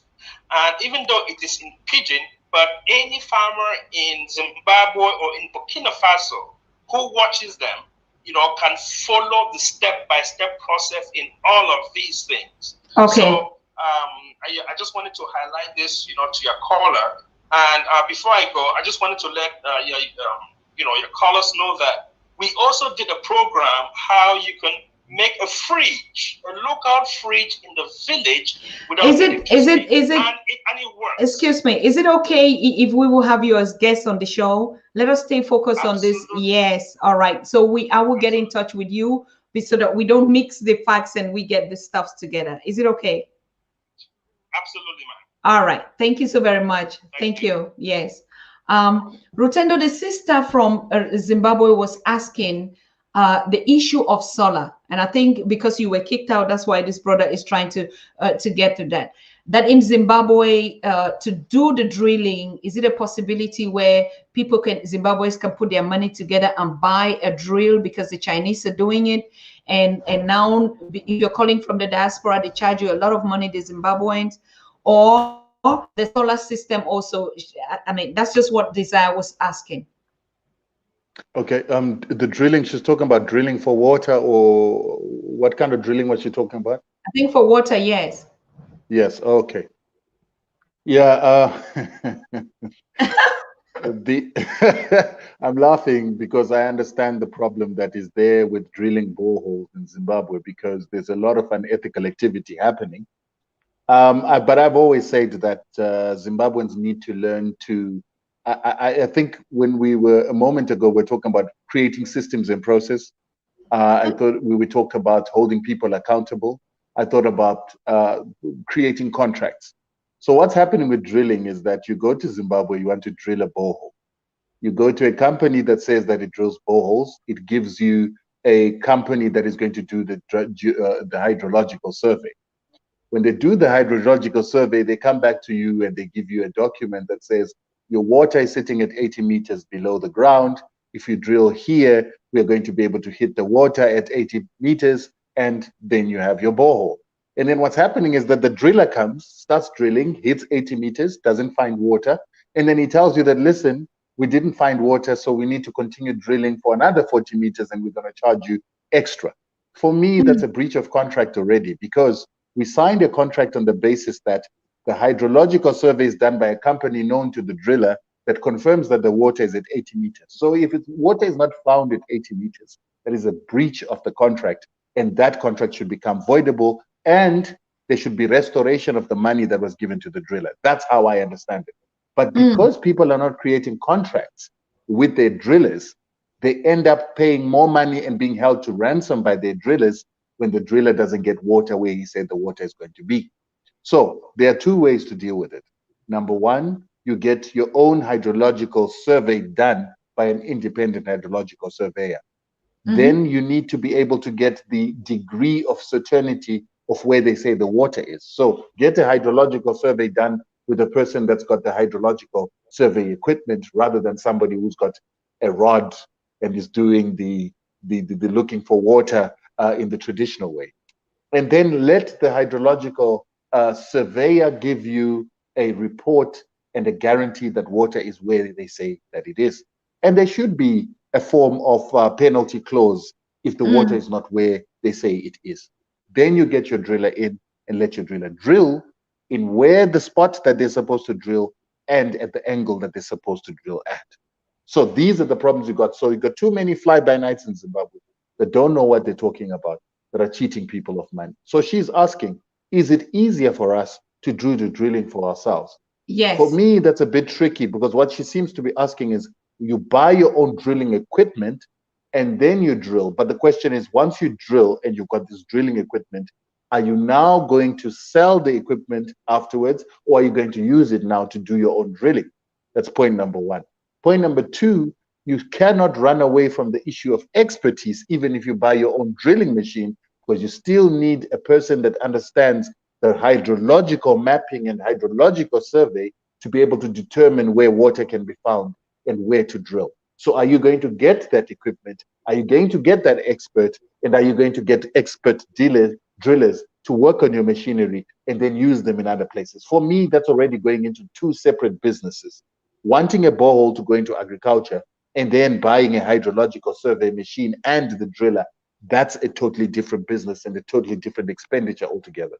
The answer is to get a person that is a specialist at drilling boreholes and a specialist at finding water and understanding water patterns, understanding how to do an underground survey to determine where the water can be found.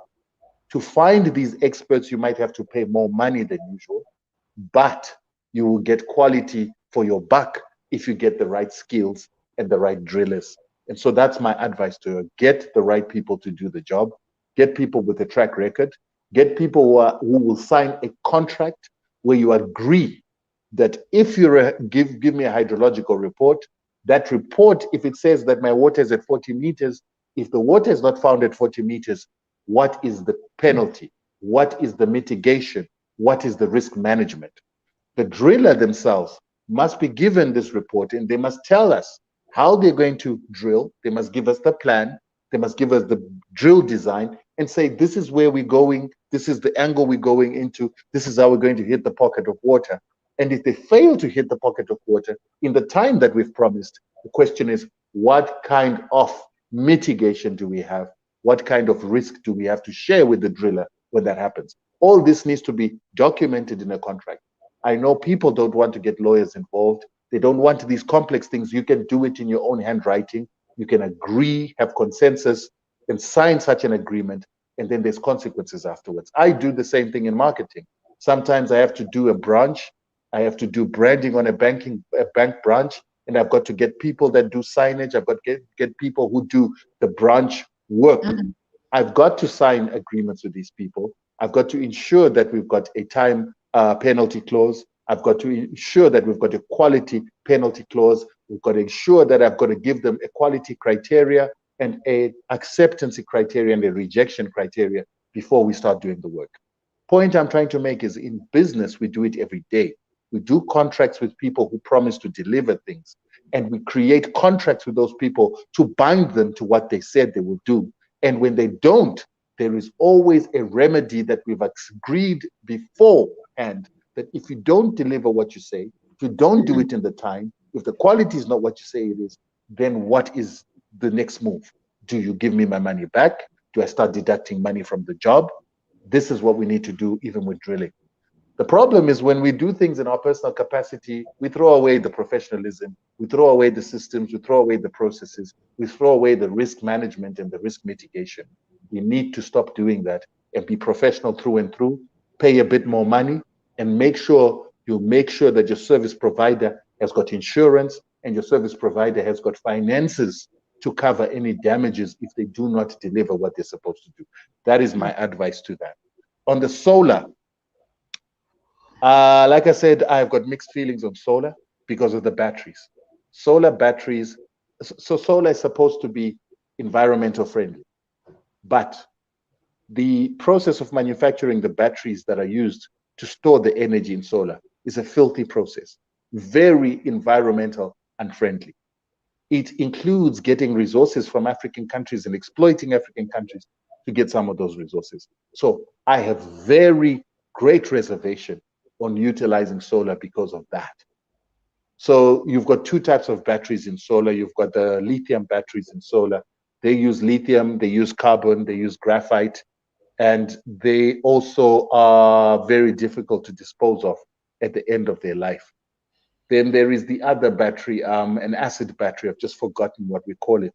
It's also got filthy acids that are very difficult to dispose of at the end of the life of the battery. And it's got a shorter life, this battery. These are problems we have to grapple with, that when we go solar, is it really clean if it's got batteries that are difficult to dispose of, and if it's got batteries that are going to cause a nightmare in the environment, particularly in poor countries? So this is why I sometimes look at wind energy. I sometimes look at biogas, and sometimes even think that coal is still a better option than some of these new technologies that are very messy and actually create an environmental nightmare. Okay. Yeah. Of course. Desire is saying that So before you go on, so the answer to Desire's question is, so I am a proponent of saying, if you are Zimbabweans, we don't have enough money, let's get together from the same village. Or let's even get together as a cooperative that we can register. And then we come together, put our monies together into the projects. We create our own energy.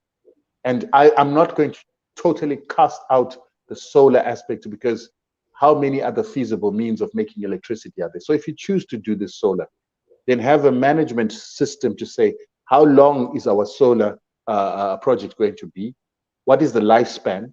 I would rather get batteries that last longer than the batteries that have shorter lives, so that we do not have to be disposing and throwing away of these batteries. Once these batteries have reached their full life, let's have a service provider who can take back their batteries and dispose of them in an ecological manner, so that we don't create a problem in the environment. Because a lot of times then it means putting it underground, and then it contaminates the soil, contaminates water tables, contaminates our water. So these are plans that we as cooperatives need to come up with. And if you start a cooperative, you can have a bigger solar plant that can be able to provide for your village or your project in a sustainable manner and an economical manner, while you're producing larger amounts that are going to pay back for your investment. If you choose to go biogas, and you have biogas, and then you have, like I said, a generator that can produce the electricity, I prefer that option. Then you can also use the biogas waste to create the organic fertilizers for the field. I think it's much more sustainable than the technique of going for the batteries and the solar. So collective investment, 10 people, 15 people, 100 people come together, form a cooperative, create a management structure, get experts in the necessary areas of the business, get a project manager, get an extension worker who understands agriculture. If you're going organic, get an extension worker that understands organic agriculture. You produce, and have an expert in a mechanic who maintains the solar panels or the biogas equipment, and run everything professionally with experts that can make sure that there's a maintenance plan. Maintain is what we need to learn as Africans, because we tend to use machines until they break down without preventative maintenance. So that's my advice to her on that project. Join others. If you've got money on your own, if you've made a lot of bucks wherever you are, then fine, do it on your own, but get a structure of managers, sign contracts, employment contracts, and have performance targets, have preventative maintenance, have each one of them in their specialities give you a plan and a strategy of how they will do their work, to ensure that you can have control and oversight over what they do. Excellent. Dr. Rutendo Matinyarare. we just had this lectures free of charge, and I can tell you it's blowing all our minds. And I think really you went back to answer exactly what she asked, because she had asked about the issue of us coming together instead of depending on the Chinese and their technology, that we can come together, put our monies where our mouth is through these cooperatives, train our young people, get the experts, and then we transfer those skills. That was absolutely her question. I think she's very, very happy with it now. And let me give you something on that. One of the, I studied marketing and brand management, but the course that I did in my life that gave me the most skills was project management. Mm-hmm. And the project management that I did was a Prince 2 project management. It was a British form of project management. The aspect that is British pisses me off, but it's very practical. It's practical in the aspect that it teaches you how to get work done, and it teaches you how to plan to get this work done. It teaches you how to break down the products that need to come out of a project in order for you to do your scheduling, planning, and to actually give your project plan. And then it gives you the knowledge of the stages of how you need to manage your project, how you need to get people who are involved in the project to give reports and to receive work packages for them to deliver what it is that needs to be delivered to produce the products that are going to give you the product at the end of the day. Now, when we do this at work, we do it perfectly. But most people, when they've learned these management skills of creating a Gantt chart, creating a project plan, creating work packages at work, creating reporting systems at work, when they're now doing their own projects at home, they throw that away. Correct. When we sign contracts at work with our service providers, with every single skill, when we're now doing it at home, we don't do that anymore because we don't want to pay experts and we don't want to manage the project. I say manage your projects at home as you would manage your work projects. That system and process that you have at work, that accountability system that you have at work, that consequence system and responsibility system that you have at work, if you input it in your own personal projects, in your projects in Africa, stop discarding that because you're in Africa. Stop discarding it because you're doing it in the village. Maintain that. You will start to see that we'll have professionalism, accountability, and a lot less risk and loss when we're doing our own projects in the villages, in Africa, or at home. So this is what I would like people like Desire to remember, is that they have to manage these things professionally for themselves if they want them to get done properly. That's how I do it. So we take it.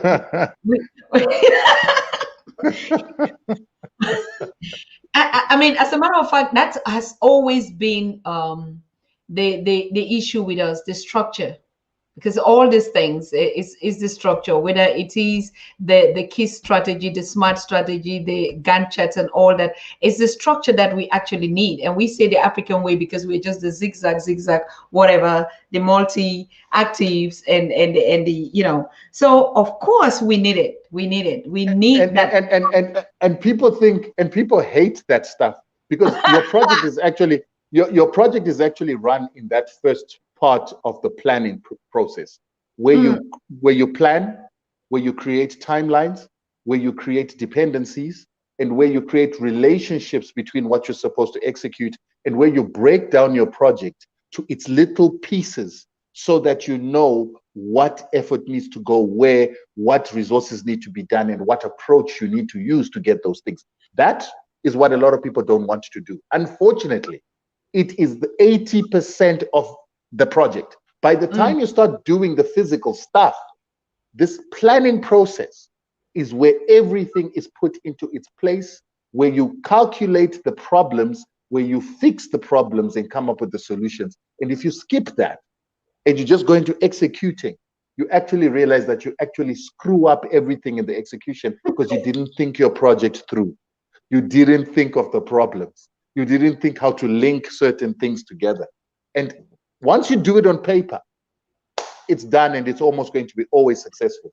And this is how you get to build in your safety valves and your risk management and your red flags. This is how you get to know when a service provider cannot perform. So with me, if I have to drill a borehole, I want my borehole expert to give me a project plan. I want him to tell me that when is the hydrological survey going to be done? How many days will it take? How many days will you take to analyze this plan? How many days will you take to create your own drilling plan? How many days will you take to then come to my place? I want that. And if he misses any step along the way, it's a red flag, and I want to be able to cancel the contract at that point.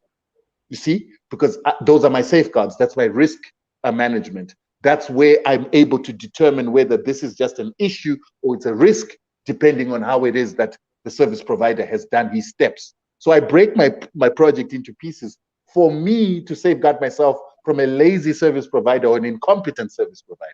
So if at the beginning he can't give me a project plan, documented, broken down into stages, broken down the way I've asked him, I know he's incompetent, so I don't use it. If he gives me a project plan and he promises me that in the first 2 days he's going to then have a geological survey done and he doesn't do it, I know that he's a problem. So I want to pay him in stages and be able to cancel him if he doesn't know what he's doing. And this is what we'll do in business. Oh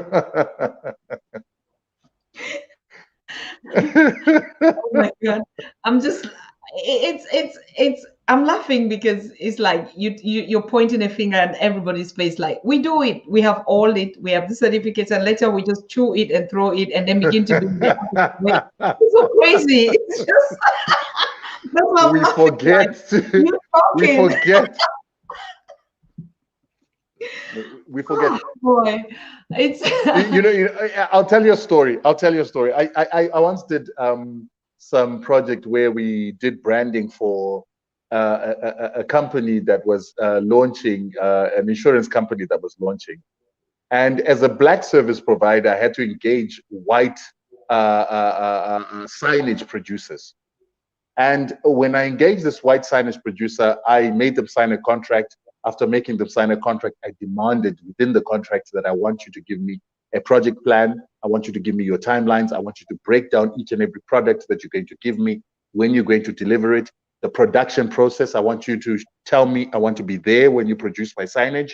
I want to sign it off at the site before you even bring it to my site, and so many things. And this white guy says to me, I've done work with the biggest companies in South Africa. I've never been asked to do what you're asking me to do. You're wasting my time. I said, it's fine. This is how I want to work. So if you can't work like this, then I'll cancel the contract and give it to somebody else. So he obliged. But then he began to give me timelines and project plans that he never actually was intending to meet up to. And within the contract, I decided to give him a penalty clause for time. He didn't pay attention to that because I'm a black person who doesn't know what I'm doing. He's worked with the best of the best. And so he took it for granted. By the end of the project, he had lost 50% of the invoiced fee because of time overruns. And the penalty clause was binding. It's only then that he began to realize that I knew what I was doing. When he had lost 50%, I paid him the deposit, didn't deliver my branch on time. I had given my client a lag period because I knew that my service provider was incompetent. And now listen, a white company that's done business for some of the biggest banks and institutions was incompetent. And he lost 50% of his invoice because of incompetence, because he didn't prepare and he underestimated a black person thinking that I don't know what I'm doing. But with my client, I knew that this gentleman would not give me my branch in 30 days. So I made sure that I told my client the branch would be done in 60 days. And within that 60 days, he had to do the job, lose 50%. And I think he learned a lesson and will never do it again. That's what we need to do with all our service providers. That's how we sharpen each other as Africans as well. We need to do that to our own guys. And when your friend, when your relative doesn't do the job properly and we've got a contract, bind them with the contract. Don't stop giving black people work. Punish that person, let them learn, and let's make each other professional that way. Wow. Whew, patience. I don't want to go back into it because of time, because if I would have asked you that patience, because one of the biggest things that we'll have to challenge ourselves and overthrow it is the patience. Our patience level has to be so pulled to the list of it that we are all, and that's why we skip being patient to even develop in our country, because we have time, our continent, so we keep pulling and pulling the time frame and the patience level of sometimes that we over exaggerate or we pull it so much. But of course, Rutendo, I told you, it's only you that can keep us for 3 hours. I don't remember any time that we were here and to do a production like this for 3 hours. It can only be the rock that you are. So yesterday you did it. We thought, oh, it was because we missed Rutendo for all this while, but today you're just doing it again, and even doing it at a pace where, yesterday a lot of feedback. But you stopped the show early. I said, wait a minute, did you check the time? And 3 hours? Yes, people were agitating because when you stop on Facebook, only one platform, there was still 100 watching. I'm talking only about Facebook, one platform, right? And so they were just there and like, oh, Dr. Susan, you stopped so early. I said, thank you so much. Yeah. And today I know I'm going to get the same feedback again. But of course, I did not think we're gonna do 3 hours. I thought we were gonna do 45 minutes today, and I'll go to bed early. But like I said, it can only take a Rutendo. But we love it.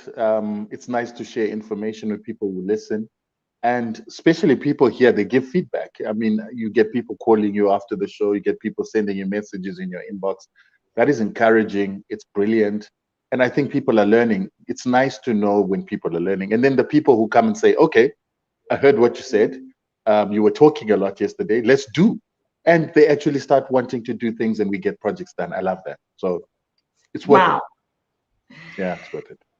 I hope all of you are hearing out there. That's the Pan-African Daily TV family. We don't talk, we do. We talk, yes, like you said, we do our talking, but we do the do. So thank you so very much for that feedback. It's really, really encouraging to hear that, you know, the work is not in vain. And we're encouraging a lot of you, flood Rutendo with those calls and put him to the test, hold him accountable for everything that he has said here and prove us wrong. So thank you so very much. And sis, before you go, I need to say this. Thank you. People need to remember that when we talk, we're doing that bit of work that people don't want to do in the project management. Exactly. We are brainstorming. We are trying to work out the critical path. So by the time a person comes to me today, we were spelling out what that person needs to do and know. You need to know which market you're going for. Are you going for the local market, for the masses? Are you going for the hotels? Are you going for export? You need to know, are you going into food? Are you going into plants? Are you going into crops? And which crops you're going into. We have already told people what they need to prepare themselves for by the time they come to me. And you need to be prepared to have your skin in the game. It's not bad to have a person who says, right, this is what I've got, 100,000, 200,000, do this. It's fine, but we want you involved in the project. So before people contact us, they need to know what is expected so that they're already able to make decisions and do their research, because we don't want people who are unprepared by the time that we talk. Absolutely. You see what I was just telling you yesterday? I was about to round this conversation when you say, okay, wait, before we go. And then you see, we were already almost at 100, half, and now absolute 120. Like everybody just want to catch. They're leaving now. Let me catch the last one. I love you all, family. I mean, you are doing an incredible job. You are not going to give up this, and you're the only reason that we can stay here and chew this thing up, and we will swallow it early in the morning. It doesn't matter. So yes, Rutendo guy, my boy, my man, my everything, you did it again today, and you pull us up. When you went out, I was just gising a little bit of gossips here. You know, Africa, we gossip a lot. I was just gossiping to the audience that you're coming back tomorrow on a very another topic, because we missed you for 3 months. No. Rutendo, wait. And I said, we missed you for 3 months. You owe us 3 shows. You missed 2 shows. So you did 1 and you did 1. And tomorrow you are going to do 1 about whatever. Was I wrong? Tomorrow I need to spend my day sleeping for these 3 days and 3 hours and 3 hours. Thank you. Of course, we do appreciate it, brother. It's so beautiful, yes. But I was just saying, I enjoy it too. Yes, but I think it's always good. It's always good to give other people an opportunity. Yes. People need to stop getting tired of seeing you and me together. and we give other people a chance to bring spice, and even for me to also sit and watch and learn something. That's true. No, bro. I mean, that was just a pullback to say, getting the 3 days in a row, that is too much luxury. Of course, I know that. Thank you so very much, bro. But yes, Obina had his show today, the Afro-Cuba relation, and we were on that channel, and it was very incredible. I think now that he's done with that, you're going to have your special on him. I don't know when, probably next Sunday, not this Sunday. This Sunday we're celebrating King Maponga live on the Pan African Daily TV. We owe him that, his birthday and stuff like that. So Naisha is gonna be doing hosting, and I will also sit and watch, and it's going to be really a Q&A session about Maponga and everything. So I'm urging all of you viewers and comment. He's not watching today because I actually put him off the show, and that's why I didn't want him to come yesterday on that birthday. So because we want to do a Q&A, a question and answer about his life, about everything that you want to know about King Joshua Maponga. So please send in all the questions that you want us to and those of you that are just like the fans and critical and the everything that we've been doing here, you can do a 1-minute video about his life, about his video, about all his conversations here. If there are questions, packet everything and send to us, and we want to do him this big surprise. He's going to be sitting here. We ask one question, we share one video. We ask one question, we share one video. So please put that package there together and send it to us. Rutendo, I'm also expecting yours, and whatever question in whatever direction, go to Farmers of Thoughts. You're going to see all those things that he's been putting there. He's been putting out a lot of questions, like we say a man has to marry 2 wives, or his idea about polygamy and his idea, but he's been doing a lot of things. And so you can pick all those questions, package them, do a 1-minute video. Let us celebrate this brother. He deserves everything. And he's been going up from one restaurant to the other. People have been inviting him since yesterday that he had the birthday, and up to today I keep getting all the pictures, invited here for dinner and that. And I think for us, like the Pan African Daily TV family, we really just owe him that. Let him sit here on Sunday with us, and then so these 2 days we're going to be having this work out here. So please post your questions to Pan African Daily TV. You can send it at the Gmail account, panafricandailytv@gmail.com, or as easy as possible, just WhatsApp up on a number that you know. Send your 1-minute video or 30 seconds or whatever. We're going to package all of them together. Please do those surprises. Don't even tell me what you're going to do.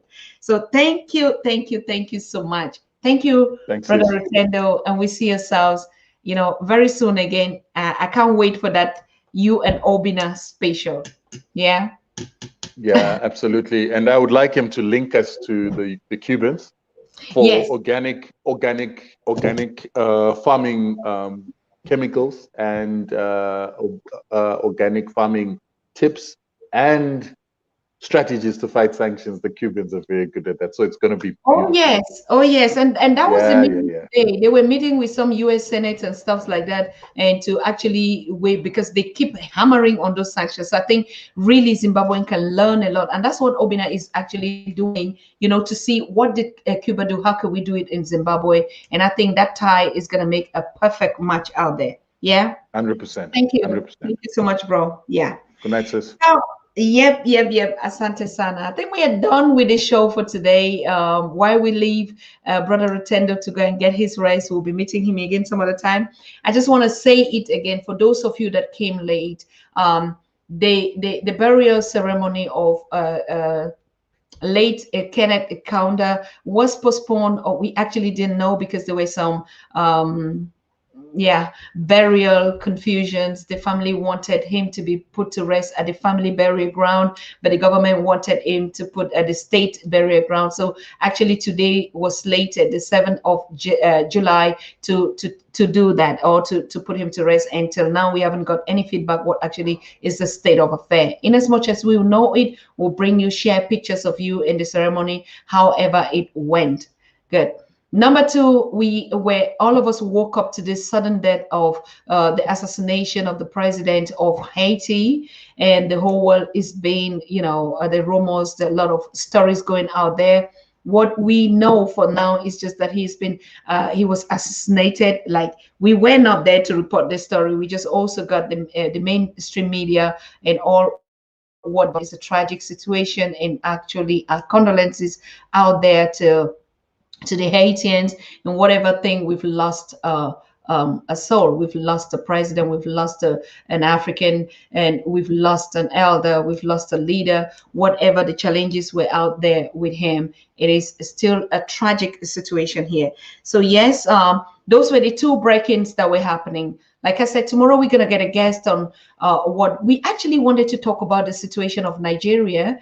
And we've been seeing a lot of issues. I think an activist that was, they say, kidnapped, others say the Kenyan government handed him. We don't actually know these stories. And we wanted to get some experts to talk about that, because this very situation has also been happening in other countries where the government. So the question that we threw out for survey on the Pan-African Daily TV Facebook was, are these leaders handing up these activists that are actually talking about the separation of their countries? Are they doing it intentionally because they don't want Africa to separate, or they want a kind of a Pan-Africanism, or is it a kind of another collaboration? That's the questions that Africans are asking. If we find a guest, we could hammer on that tomorrow, but if not, we're gonna come up with something new for tomorrow, because Friday, Saturday, like I said, we're not going to be live. And so Sunday, we're going to celebrate King Maponga. And Tuesday or Monday, I'll check the calendar, is going to be our certificates of recognitions for our volunteers and all Pan-Africanists that we've been seeing active on the continent, particularly the mainland continent, sharing this new vision of Pan-Africanism. We just want to give them a handshake by providing some certifications, award for their recognition, and so to motivate them and keep on the spirit. So we're going to do that on Monday. And yes, so, but please, as I said, good night to all of us. We've done it again, and we'll continue to do it again, and we're rising to fall never again. Okay, bye-bye. We see ourselves tomorrow. Watch out for the program. You are watching the Pan-African Daily TV with Dr. Susan Tata. The Africa we want: unity, consciousness, our culture, our spirituality, our history. One Africa for Africans worldwide. Motherland's calling its diaspora home. Join my voice. Join my team. Join my campaign. Campaign 21 hashtag 1 million subscribers on the Pan-African Daily TV YouTube. Be a volunteer. Apply now. Be the new Africa.